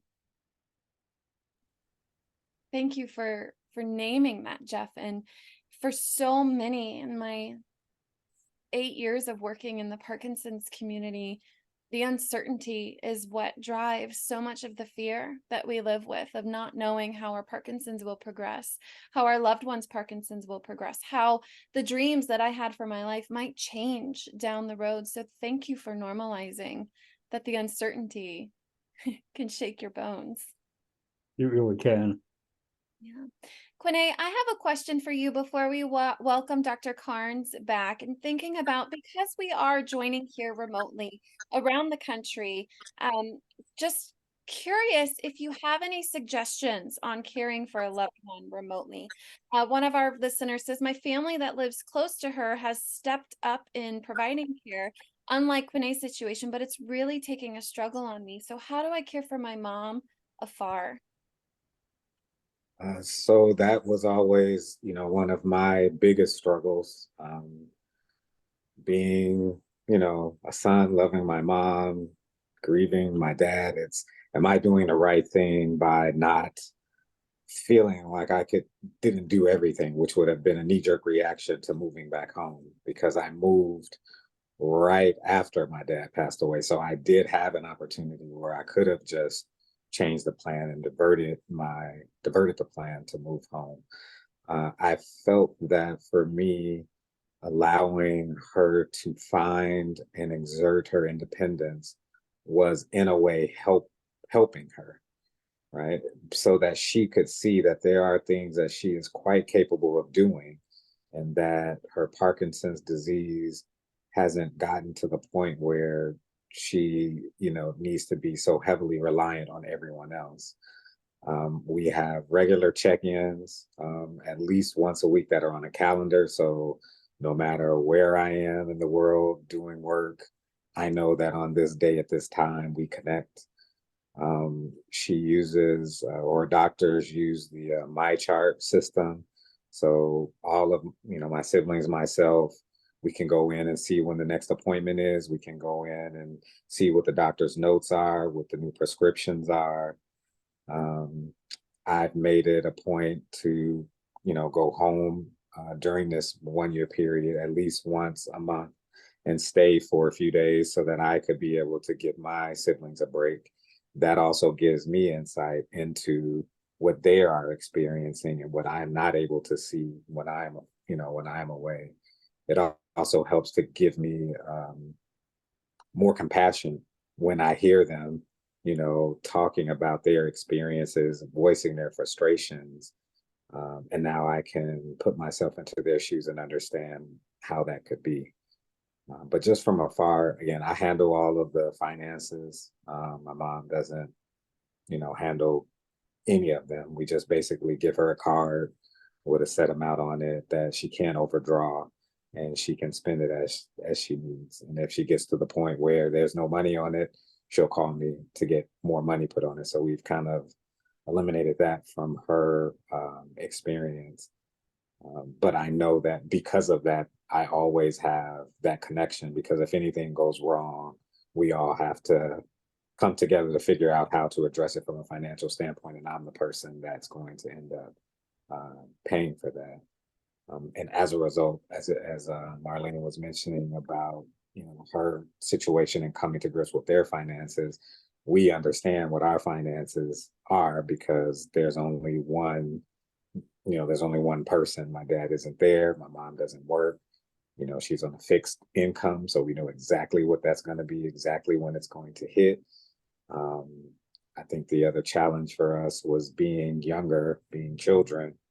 We don't know the healthcare system. We don't know Medicare and Medicaid and Plan B and Plan C, and we just didn't know, any of those things. So we're kind of getting baptism by fire, trying to figure all this out.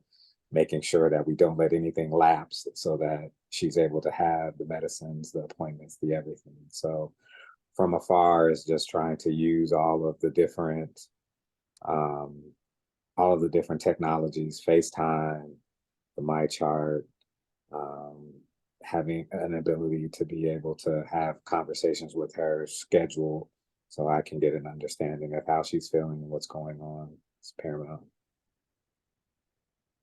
Thank you for sharing the tips that you and your family have adopted to Mm. really navigate the roles and responsibilities of each sibling and to take care of your mom Mhm.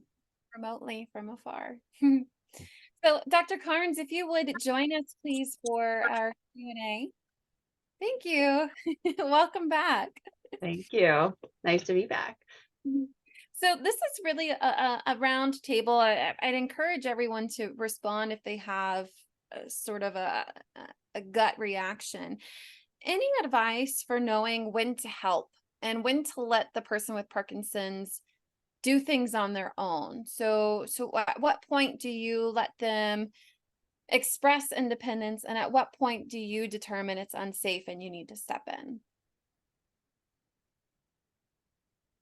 So I can kind of take a stab at this. So, from my perspective, as a neuropsychologist, our evaluations are very helpful in determining aspects of, for example, cognition, processing speed, attention, things that might make driving, for example, quite difficult. And so when we see loved ones who are kind of declining a little bit, it may be slow, but really kind of taking a moment to reflect back to them, this is what's happening. We've agreed on this early on, which is again going back to my talk. Let's plan early. When do I need to know when it's okay? And what do I need to tell you to feel okay about this? So with mild cognitive changes, that's where the neuropsych comes in to kind of say, okay, this person is still able to really engage and maintain these conversations. And then really just have a collaborative conversation at the outset.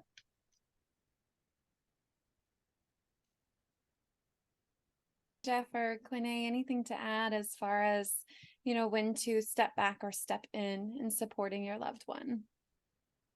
Well, I think it may be important, if you're taking something away, to give something else to do in return. So it's not taking something away, it's not disempowering somebody so much as it's just reallocating responsibilities. Maybe I'll take over the cooking, and maybe you want to make sure that you do all of the cleaning and the vacuuming and the like, or you want to do the laundry. Although I do draw the line, I don't do windows. But making sure that somebody feels that they're valued, that they're important. I don't know, and Dr. Carns might have a better sense of how many people don't know that they're going through decline, and how many people know, but they just, as a matter of almost maintaining pride, don't want to admit it. But if you can make sure that everybody still retains a role where they're adding value, I think that probably helps a lot.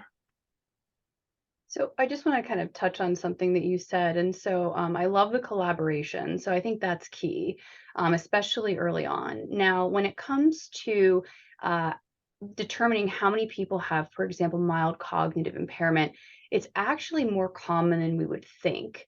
Mild cognitive impairment for most people can actually be reversible. So people can have cognitive impairments for brief periods of time due to mood or other factors. And so it's very multifaceted due to medication changes, chronic medical conditions. For example, UTIs can contribute to delirium that can make folks seem, more impaired than they are as a whole until that resolves and then they're back on their feet. So it's a tough one to answer because there are many layers. But with the second part, and remind me if I'm incorrectly recalling this, but you wanted to know specifically, or you brought up kind of replacing things that have been lost. And was that the question that you were asking me? I was focused on the first one, so.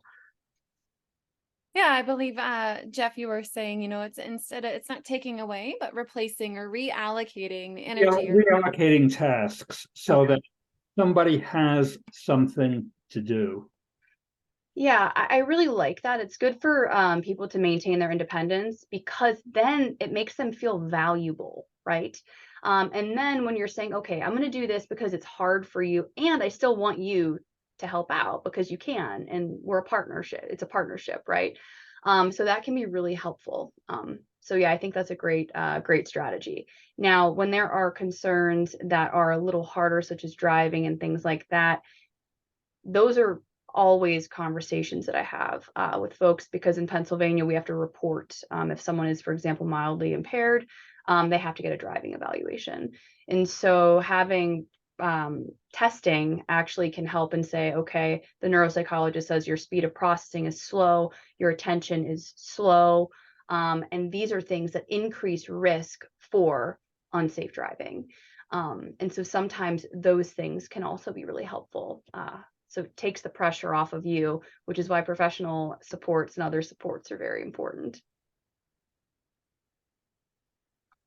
Few questions came in, and feel free, anyone who's present here, to chime in. We've had a lot of conversation about apathy, or the lack of interest in life anymore, or lack of interest in activities that their loved one is experiencing not desirable anymore. And so perhaps Marlene or Quinae and Dr. Carns and Jeff, you guys can allude to how it impacts you as a care partner, and how you are communicating that impact of apathy or a lack of interest in activities with your loved one. I will say with my mother, I haven't quite yet experienced that from her. I think the little bit that we would get from her feeling, I would say lifeless, for lack of a better word, was centered around grief initially, with the passing of my dad. I mean, they were married 50 plus years. So losing someone that has been that much a part of her life, ingrained in her life, I can't imagine. So that was to be expected, some level of depression and not having a zest and zeal for wanting to do anything initially. But as time has progressed, as she's been meeting with her therapist and going through the grief process, she started to become more connected with the things that bring her joy. She's an artist, so she's back doing art now, which feels good to be able to see her to come home and see new pieces of art around the house, that she's spending time doing. So that's always helped. And the exercise has also helped, coming up with her exercise regimen and routine that she does every day, which also helps to lift her spirits. We're working on trying to get her more out of the house. For right now, she's limited to doing activities, tied to going to the doctor or going to services or something of that nature. But we've been trying to get her out to do fun things. My sister took her to the Dominican Republic, which was very exciting, at least for us, that our mother is getting on a plane with someone that's not our dad to go on a vacation during a time in which we thought she wouldn't want to be around anyone else. So that was also good. So yeah. Thanks, Quinae. Appreciate you sharing. How exciting for Mama going to the DR. Yeah, tell me about it. You all are keeping her very busy, which is fantastic. We're trying. And because some of the withdrawal and things that you had mentioned, even apathy has come up a few times. I think it's important for all of us, providers and care partners, to really recognize that what we are seeing is not necessarily, it's not volitional, right? So it's not something that they're doing. It's not that they're not interested. It's that they may not have the capability. And so because we cannot change this, we have to look inward and say, well, what can I change about my perspective?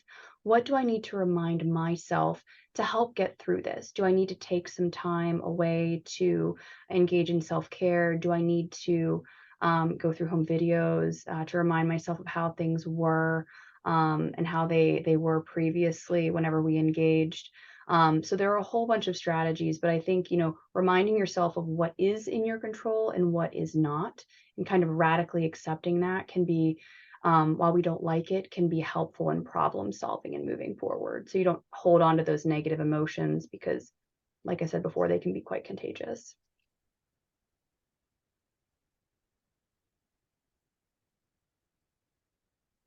So we got a question from Elaine, and she says, while my friends acknowledge that this is a tough road, they don't want responsibility in helping. How can I more effectively communicate that their suggestions to get someone in is not helpful and is actually hurtful to me?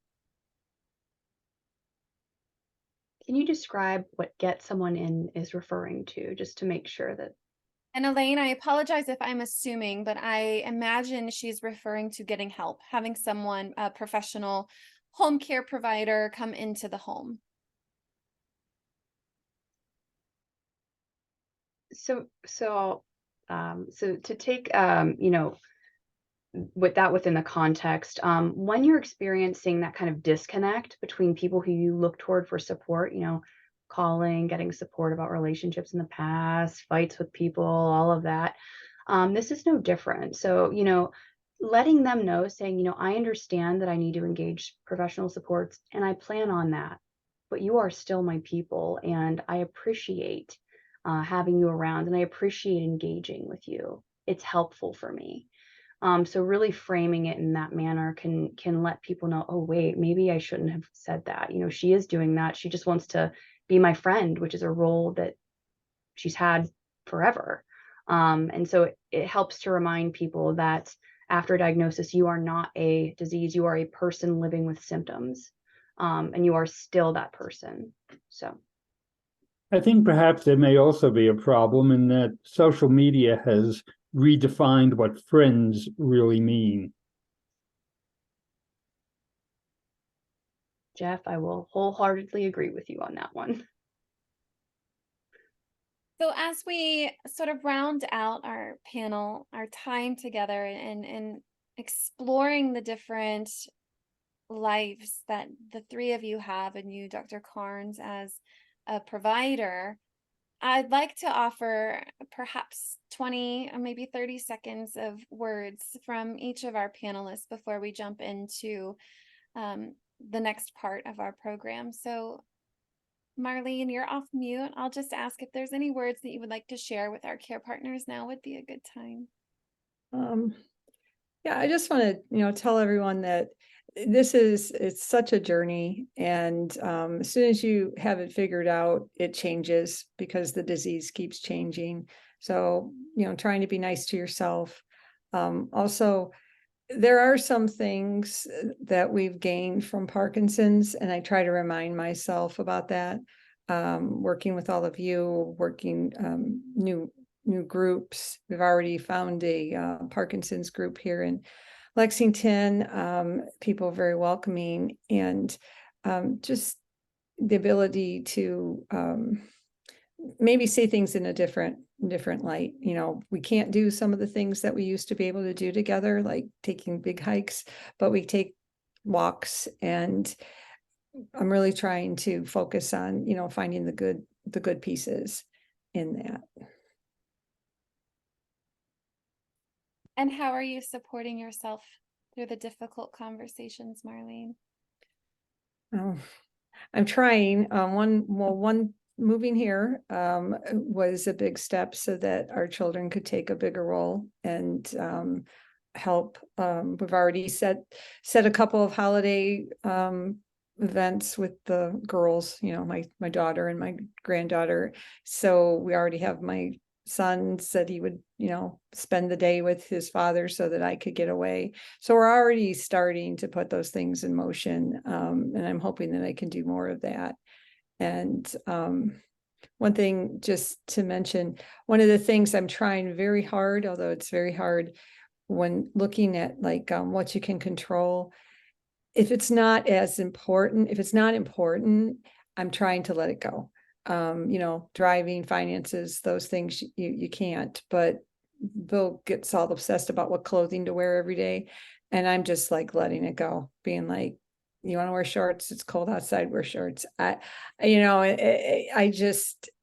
trying to pick and choose my battles. And so that's part of the self-care too. Just be like, does this match? No, but it looks great, because I'm trying to really focus in on, the unimportant and not get because I was getting myself so wound up, oh, that looks terrible. And it's like, it's okay. So I think that's a little self-care in there for both of us. Yeah. Absolutely. There's this phrase that I refer to often is, are we about to ascend a mountain, a molehill, right? And again, choosing which battles you pick so that you can have a little bit more peace on your heart and through the day. So thank you, Marlene, so much for sharing your final words in our panel discussion. Jeff, I will bring the spotlight to you. Are there any words that you'd like to share as we round out the panel discussion before we jump into the next part of our summit? Oh, I think Marlene has done an absolutely superb job of summarizing the challenges and how to deal with a lot of them. I mean, part of the reality that we're all facing is that the support systems, whether it's social support systems, whether it's the healthcare establishment, aren't there in the way that we would like. I think one figure that the foundation has bounced around is something like 9% of all persons with Parkinson's see movement disorder specialists. Everybody else has to manage with general neurologists, or I think 70% just with their GPs. So the unfortunate reality is that we have to take on a lot of the responsibility ourselves. It doesn't make it any easier, but sometimes you just have to look inside, and you can't look outside because all of these wonderful support networks that people talk about aren't yet in place. And Jeff, what are you doing to support yourself?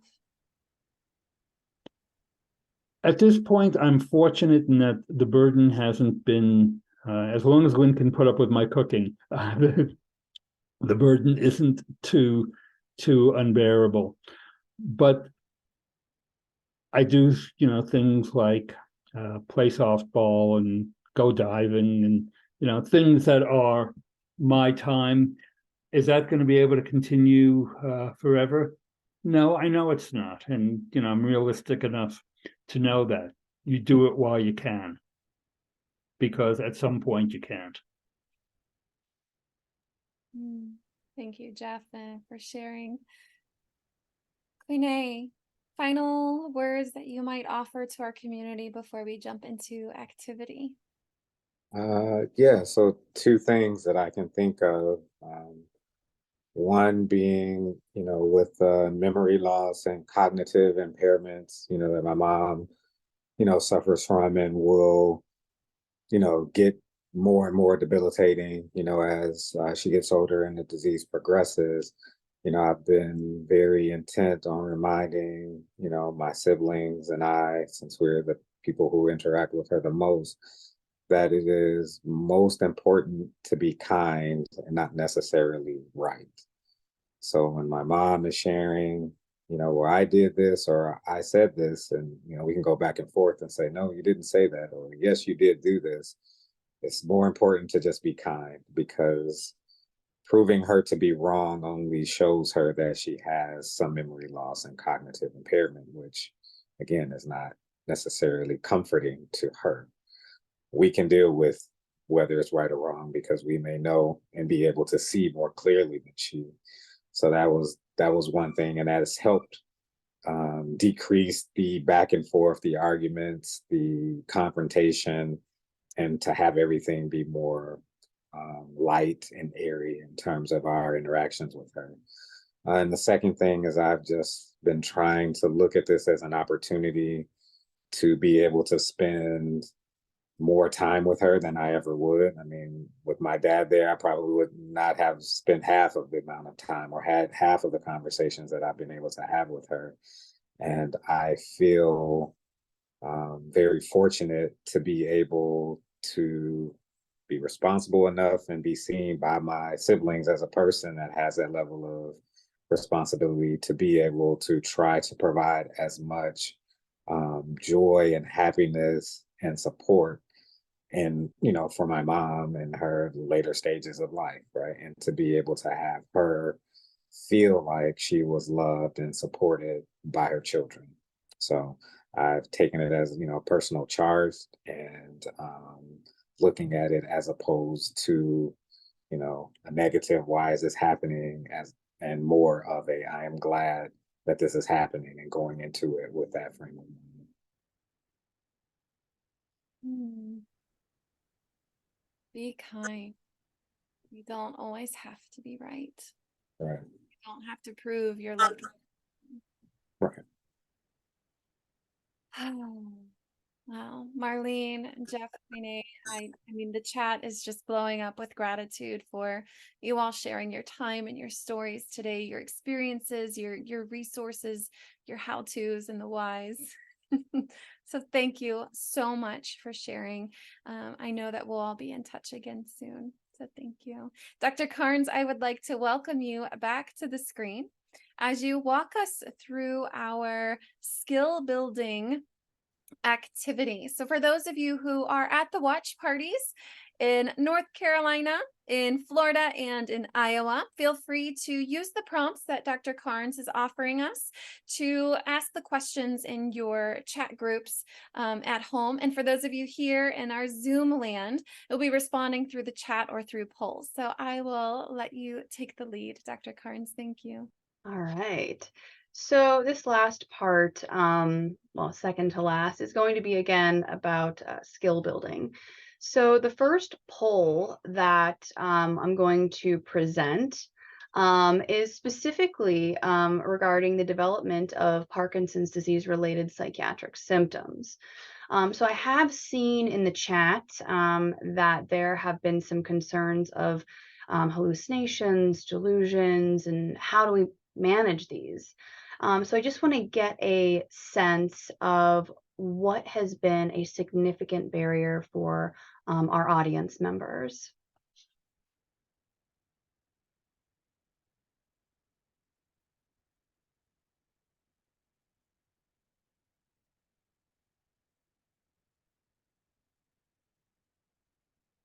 Right, so the poll is in. All right, so for the majority of people, about 43%, this has not been a significant barrier. For 18%, it's for both. For 32%, it has been personality changes. And then for 7, it's been a challenge managing the hallucinations and delusions. So when we're dealing with difficult situations, so personality shifts or even severe psychopathology, hallucinations, paranoia, maybe your spouse no longer believes that you're their spouse, right? With that comes a host of emotional responses, which is natural being human. Our loved one isn't recognizing us or is unable to see reality in the way that we see it.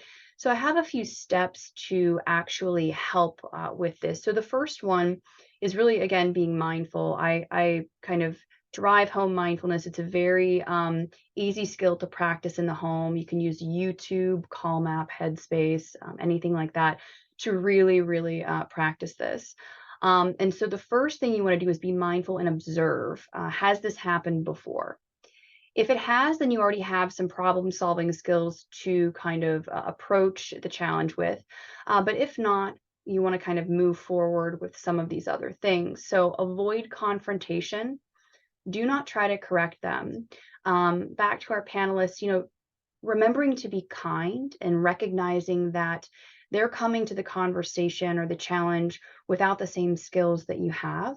And so, their reality is not your reality. So, try not to correct them. And the other key thing is remain calm. So if someone's highly agitated, remember that emotions are very contagious. So if someone's defensive, our kind of spider sense is going to go up, the hair on the back of our neck is going to go up, and we are going to get defensive as well because our body is saying something is not right based on the things we've learned throughout our life. So remain calm. That can help them kind of adopt a more calm demeanor that is less aggressive. This can involve actively listening. So just kind of paying attention to them, nodding, showing them that you're, caring and open to hearing them. Make sure you move and speak slowly. Make sure the tone of your voice is not super heightened or fluctuating. Really kind of take your time. That can help them, again, reduce some of the energy that they're displaying and react in a more calm manner. For these situations, it's really helpful to express concern of whatever is being discussed, but making sure you don't focus on treatments or if the symptoms are alarming and you're talking about behaviors, don't focus on what might happen or hospitalizations or anything that might be perceived as threatening, because that, again, will increase the defensiveness and some of potentially the aggressive tendencies that they may be expressing.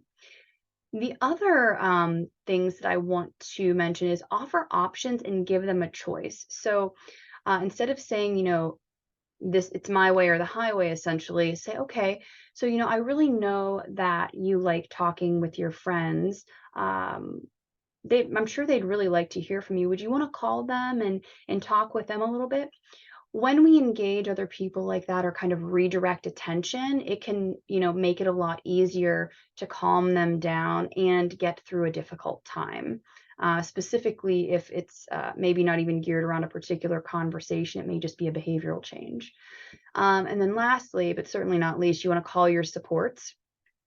These are people for you, people to let you know that this is really challenging and you too are grieving, you too have a loss, you too are upset and scared and unsure of what's going on.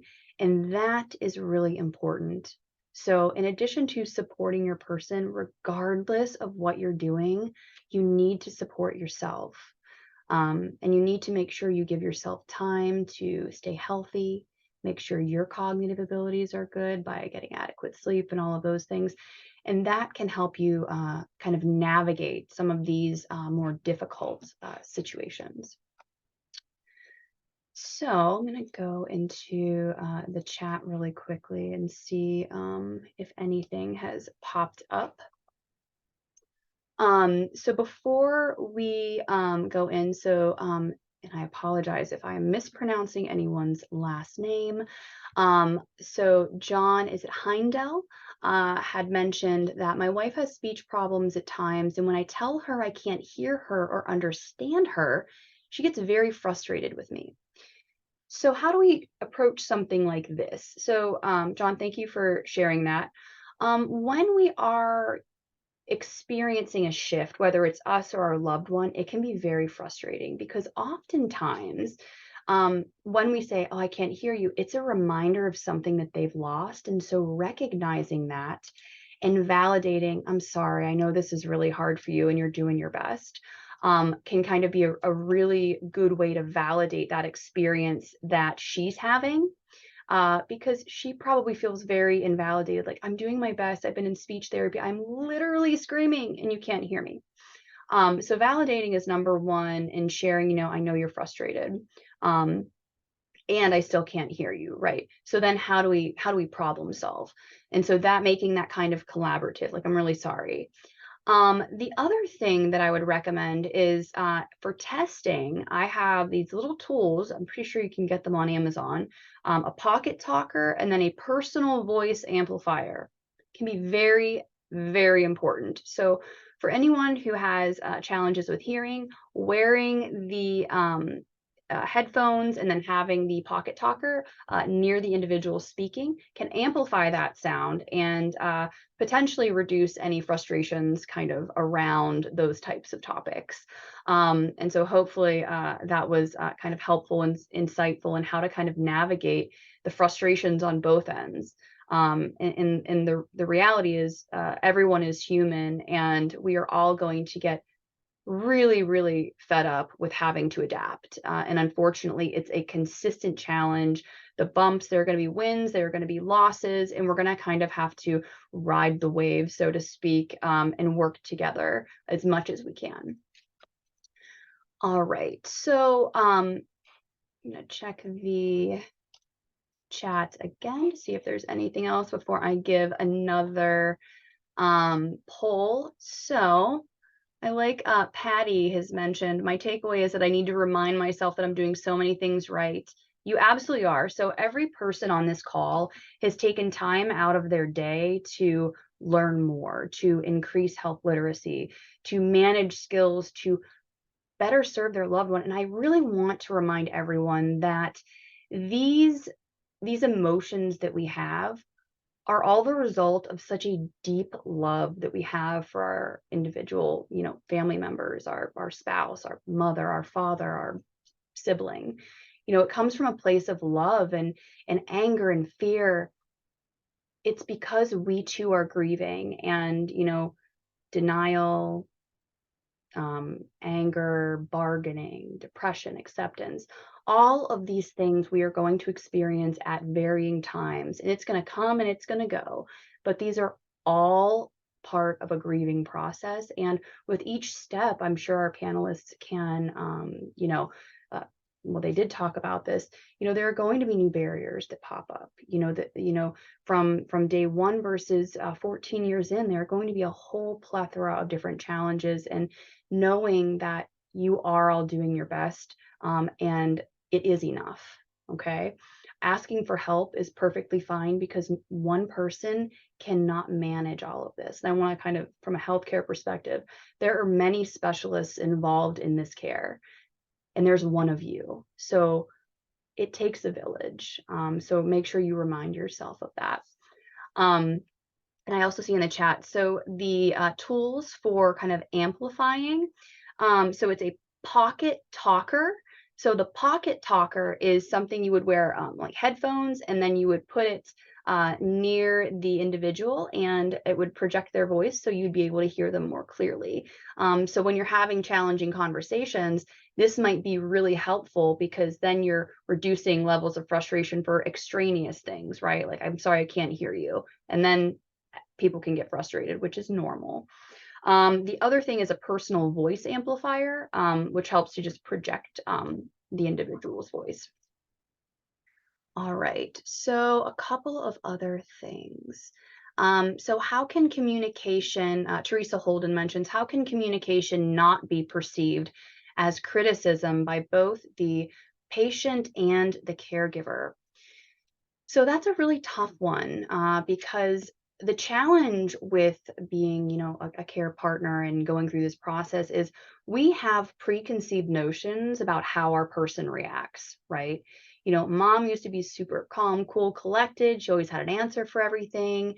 And now she is kind of dismissive, doesn't want to listen, and is in denial perhaps about symptoms per the grief process. And so one of the things that we have to kind of remind ourselves is that, in order for communication to not be perceived as criticism, we have to find kind of that foundation that we can mutually, agree upon. We both want the same things. We both want things to be as good as they can be. And so kind of starting conversations and communications like that. So, hey, listen, I know this is really hard, and I want you to be as independent as possible, but I also love you, and I want you to be safe. And I want you to be here as long as you can. And that's my perspective. And so, before we get started, I just want you to know that. So kind of, having some of those more critical conversations and framing it in that way can actually really remind patients and even care partners that what you're doing is from a place of love and from a place that you really want them to be the best version of themselves and be as independent as they can with limitations, safety limitations being a large one. All right, so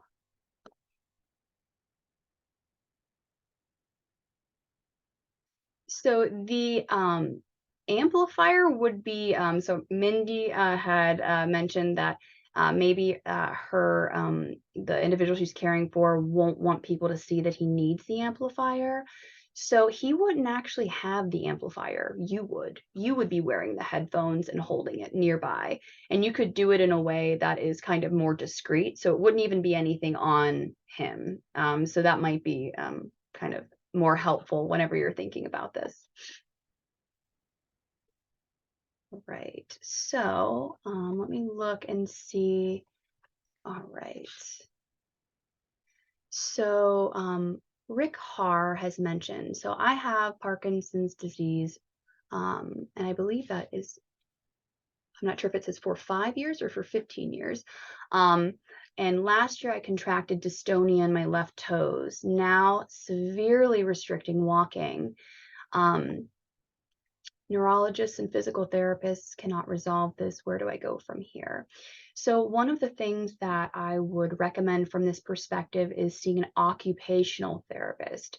So occupational therapists are really fantastic in providing tools and resources to help us with those mobility limitations. How do we modify our homes? How do we modify the assistive devices that we need? And so that would be my my next step for that one.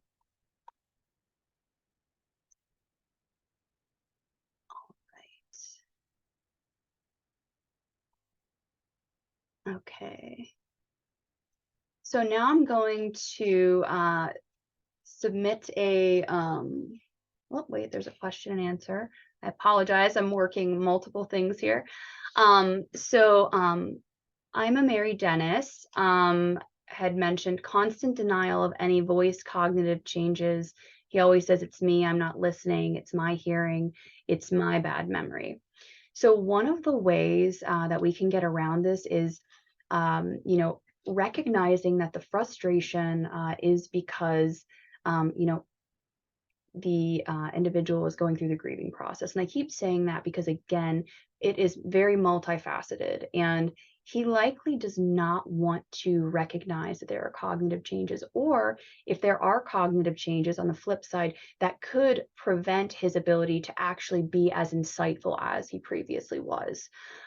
So when an individual says, it's me, it's you, you're not listening, remember that what they're saying can increase that defensive kind of posturing and that kind of initial kind of gut jerk or knee jerk reaction to kind of be defensive and on the fence there. So reminding yourself of taking a deep breath and saying, you know, maybe it is. I'm going to get my hearing checked. And approaching it from a place of kindness and saying, no, it's not. You have this disease process that's actually contributing to these symptoms. Instead of saying that, you know, again, say, you know, I'm definitely open to getting that checked to see what specifically is happening. So instead of saying, you know, it's not me, it's you, saying, let's both figure this out. So it's one or the other, but let's get to the bottom of this. And you know, I respect your position, and I'll go see if, you know, maybe my hearing does need to be improved. Maybe I need to get them cleaned. And so that can give your partner that sense of, oh, she still takes it, or your loved one, she still takes it seriously what I have to say. And so while it is additional steps, sometimes approaching it from that place of kindness, and, you know, reflecting on, you know, they're not sure what's going on sometimes, let me make an effort to give them some peace of mind from an outside source, right? So whenever we have these difficulties, it can be helpful to bring people in from the outside. All right, so we've talked about a couple of things here. So just scrolling through. Dr. Carns, could we launch the poll and have people respond? Yeah. Great. Absolutely. So there's a poll just about what topics have been most challenging and are areas where you need kind of the most skill development. So handling impatience and frustration, which we talked about a little bit, kind of reframing some of those things, transitions with living arrangements, changing of roles and relationships, changes in activities of daily living and social constraints, and then those safety concerns. It could be, am I comfortable leaving someone a home alone? How do I discuss driving, which Jeff alluded to earlier, so let's see what is the most common. All right. Handling impatience and frustration. So what I'd like to ask now and have folks respond to in the chat, what specifically has contributed to feeling the most impatient and the most frustrated? Has it been, a conversation that you've been having over and over again? Is it a behavior? Not feeling like you're heard?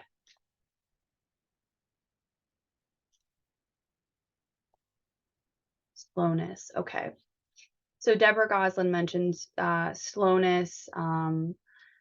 Judy mentions apathy, some forgetfulness, lack of communication, indecisiveness. Okay, can't find reliable home health, so getting access to care. All right, repeating the same things over and over, not feeling appreciated and then feeling guilty. All right, inability to perform as well at my job because I'm caregiving. That is a very big one for a lot of folks that I've worked with, actually. How do I balance everything? Lack of motivation, slow executive functioning, unwillingness to accept the diagnosis. Okay, not discussing feelings, repetition, redundancy. And then the longevity of the disease process. So how do I manage this for years and years? Lack of access to a care team, fatigue all the time. Multiple people have mentioned that. And then unwillingness to use assistive devices like a cane, walker, wheelchair. Okay. Delusional thinking has come up. And then feeling disrespected. Okay. So in talking about this, I want to just go over a few things. So when it comes to that repetitious behavior and the difficulty with planning, sequencing of events, even slowness, those are, as I mentioned, from a neuropsychological perspective, due to the frontostriatal connections and difficulty initiating, so slowed processing speed, so white matter changes, and those kind of connect different areas of the brain. And so if communication is slowed, we see that phenotypically. And so what we can do is be mindful, take a deep breath, and engage in skills like stop. What do I need to do? Is it important for me right now to get to the car 5 minutes faster? What happens if I'm late? And then think, what happens if I push? What happens if I engage someone in something they can't do physically? It not only is going to cause frustration to me because, I want things to keep moving and then things aren't happening. And then it's going to frustrate them because they want to go and they just can't. And so again, finding that common ground and communicating and saying, okay, we're going to need some additional time for this, or let's just take a break. Saying let's take a break when you're frustrated, if you're having communication challenges, is absolutely necessary.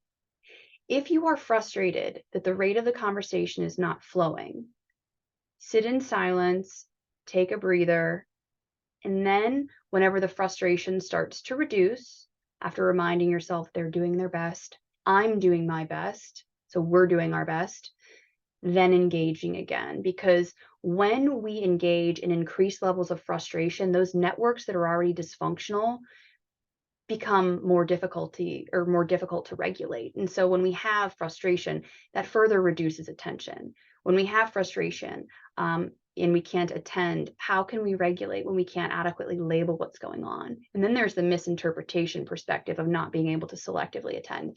So with those particular instances, it's important to, again, just stop and take a breather to, calm yourself and make sure that the things we can modify, our reactions, emotions that are contagious, are being modified to the best of their ability. Now, a couple of individuals have mentioned, actually, Cynthia, I feel like my IQ is decreasing because of no stimulating conversations, and not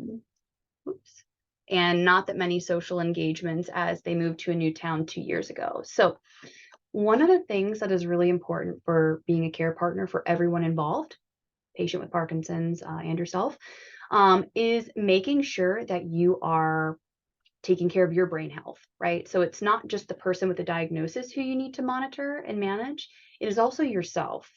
And so making sure you have maybe, and I know help is very, very challenging. If you have family, that's wonderful, someone to step in to say, hey, I need, an hour a day of me time. And that hour of a day could be, I'm going to get my nails done, or I'm going to take a nap because I'm exhausted, or I'm just going to sit and watch a show in silence and not worry about someone needing me. And that's part of being human and absolutely necessary. So one thing that I will bring up before we move to the wrap-up section of this, which will just be some tips and tricks kind of bringing everything together, is intimacy. So intimacy is one of those things that I've seen throughout the chat that's really important to address, because if you've transitioned from an intimate partner to a care partner, a big part of being a couple is that sexual intimacy, that connection that you have with one another. And so as the disease progresses, there will be different barriers, different challenges, there will be wins and losses. And so we have to make sure that we are meeting everyone where they're at, and we are able to engage them in a way that is fulfilling to us and them. So that may be finding new ways to engage in a sexual manner. And these things are really important for connectedness. And with these role changes, I know for the sake of time, I'm just going to end here. Finding an emotion-focused therapist is very important. Usually, of course, everyone is kind of all over. We look at Psychology Today can be a helpful place to start, and then looking at local resources to find who in your area is accepting patients, getting on a wait list. If there's a wait list, don't say no, say yes, I will wait, and work on things like you can do at home, like mindfulness, getting adequate sleep, making sure that you're eating enough, making sure your brain health is optimal, okay? It's very important. You need all of these things to function and to preserve your own thinking abilities. So what I'm going to do now is I'm going to share my screen, and you're going to see the last slide here.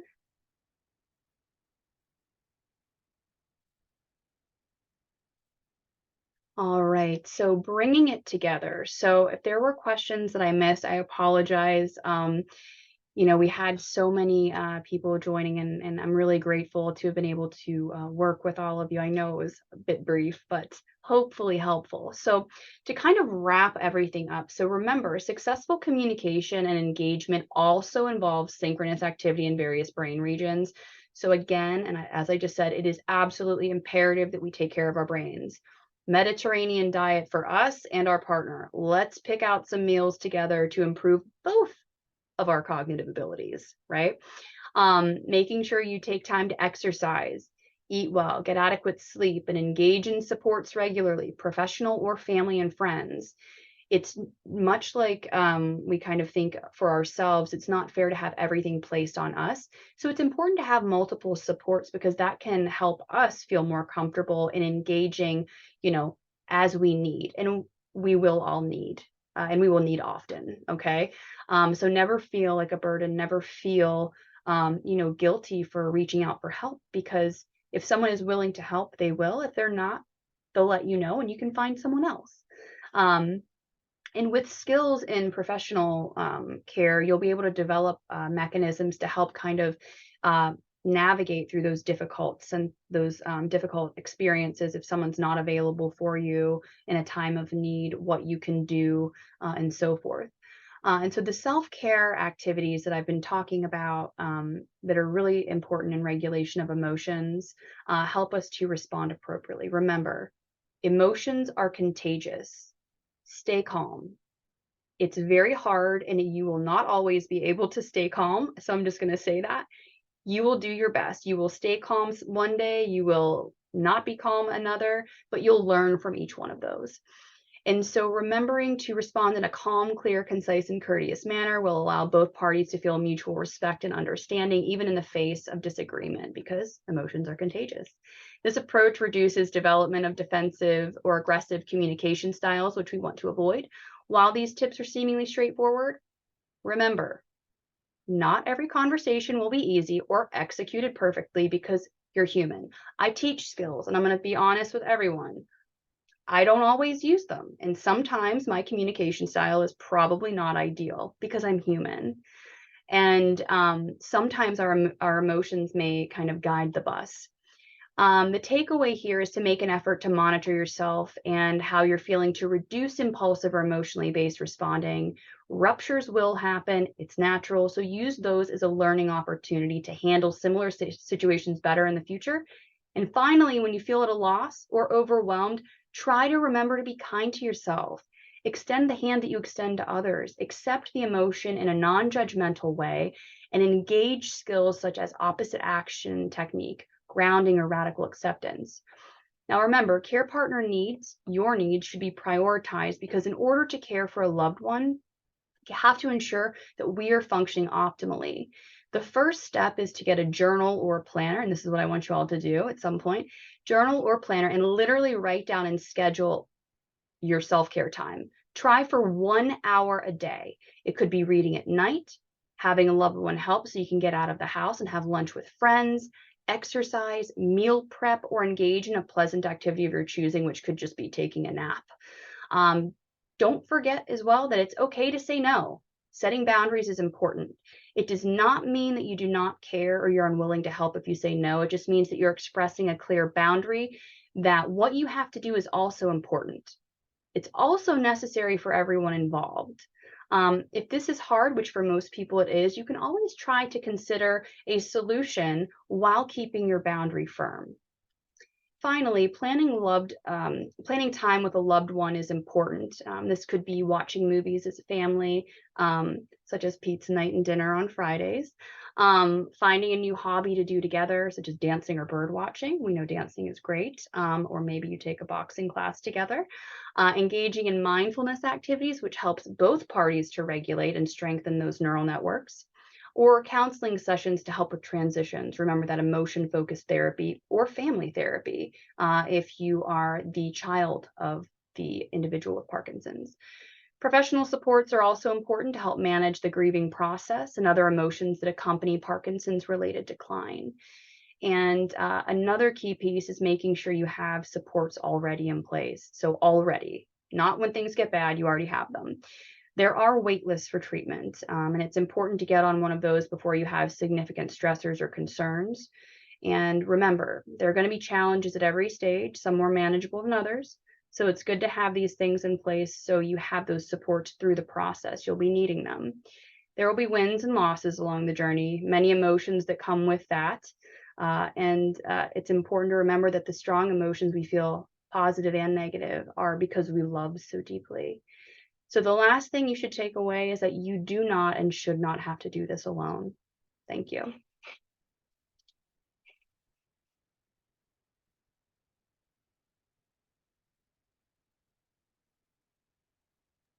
Thank you, Dr. Carns. Jeff, Marlene, Quinae, for sharing your time, knowledge, and experience with us today, and for everyone who was active in the chat, also sharing your time and your experiences with us today. A shout out to our watch parties in Charlotte, North Carolina, and Tampa, Florida, and Iowa.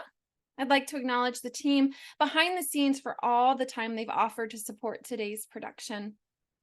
We had a significant response during our Q&A session, and unfortunately, we were not able to get to all of them. Please, if your question was not answered, call our helpline at 1-800-4PD-INFO. If you're interested in cultivating mindfulness, I'd like to encourage you to join us on Mondays, where the community comes together on Zoom to explore different ways to experience and practice mindfulness. You can find out more and register for our PD Health at Home events at parkinson.org/PD Health. We'd like to take this moment to thank Kiowa Kieran for their generous support of the Parkinson's Foundation's mission. Thank you, Kiowa Kieran, for supporting us. Again, if you had a question that was not answered, please reach out to our helpline by calling 1-800-4PD-INFO, or you can email helpline@parkinson.org. But before you go, as we end this year's Care Partner Summit webinar, your Zoom screen will prompt a survey. Our programming is fueled by your feedback. We appreciate you taking the time to let us know what you hope to learn in the future summit. Take care, and we will see you in Zoom land again soon. Be well.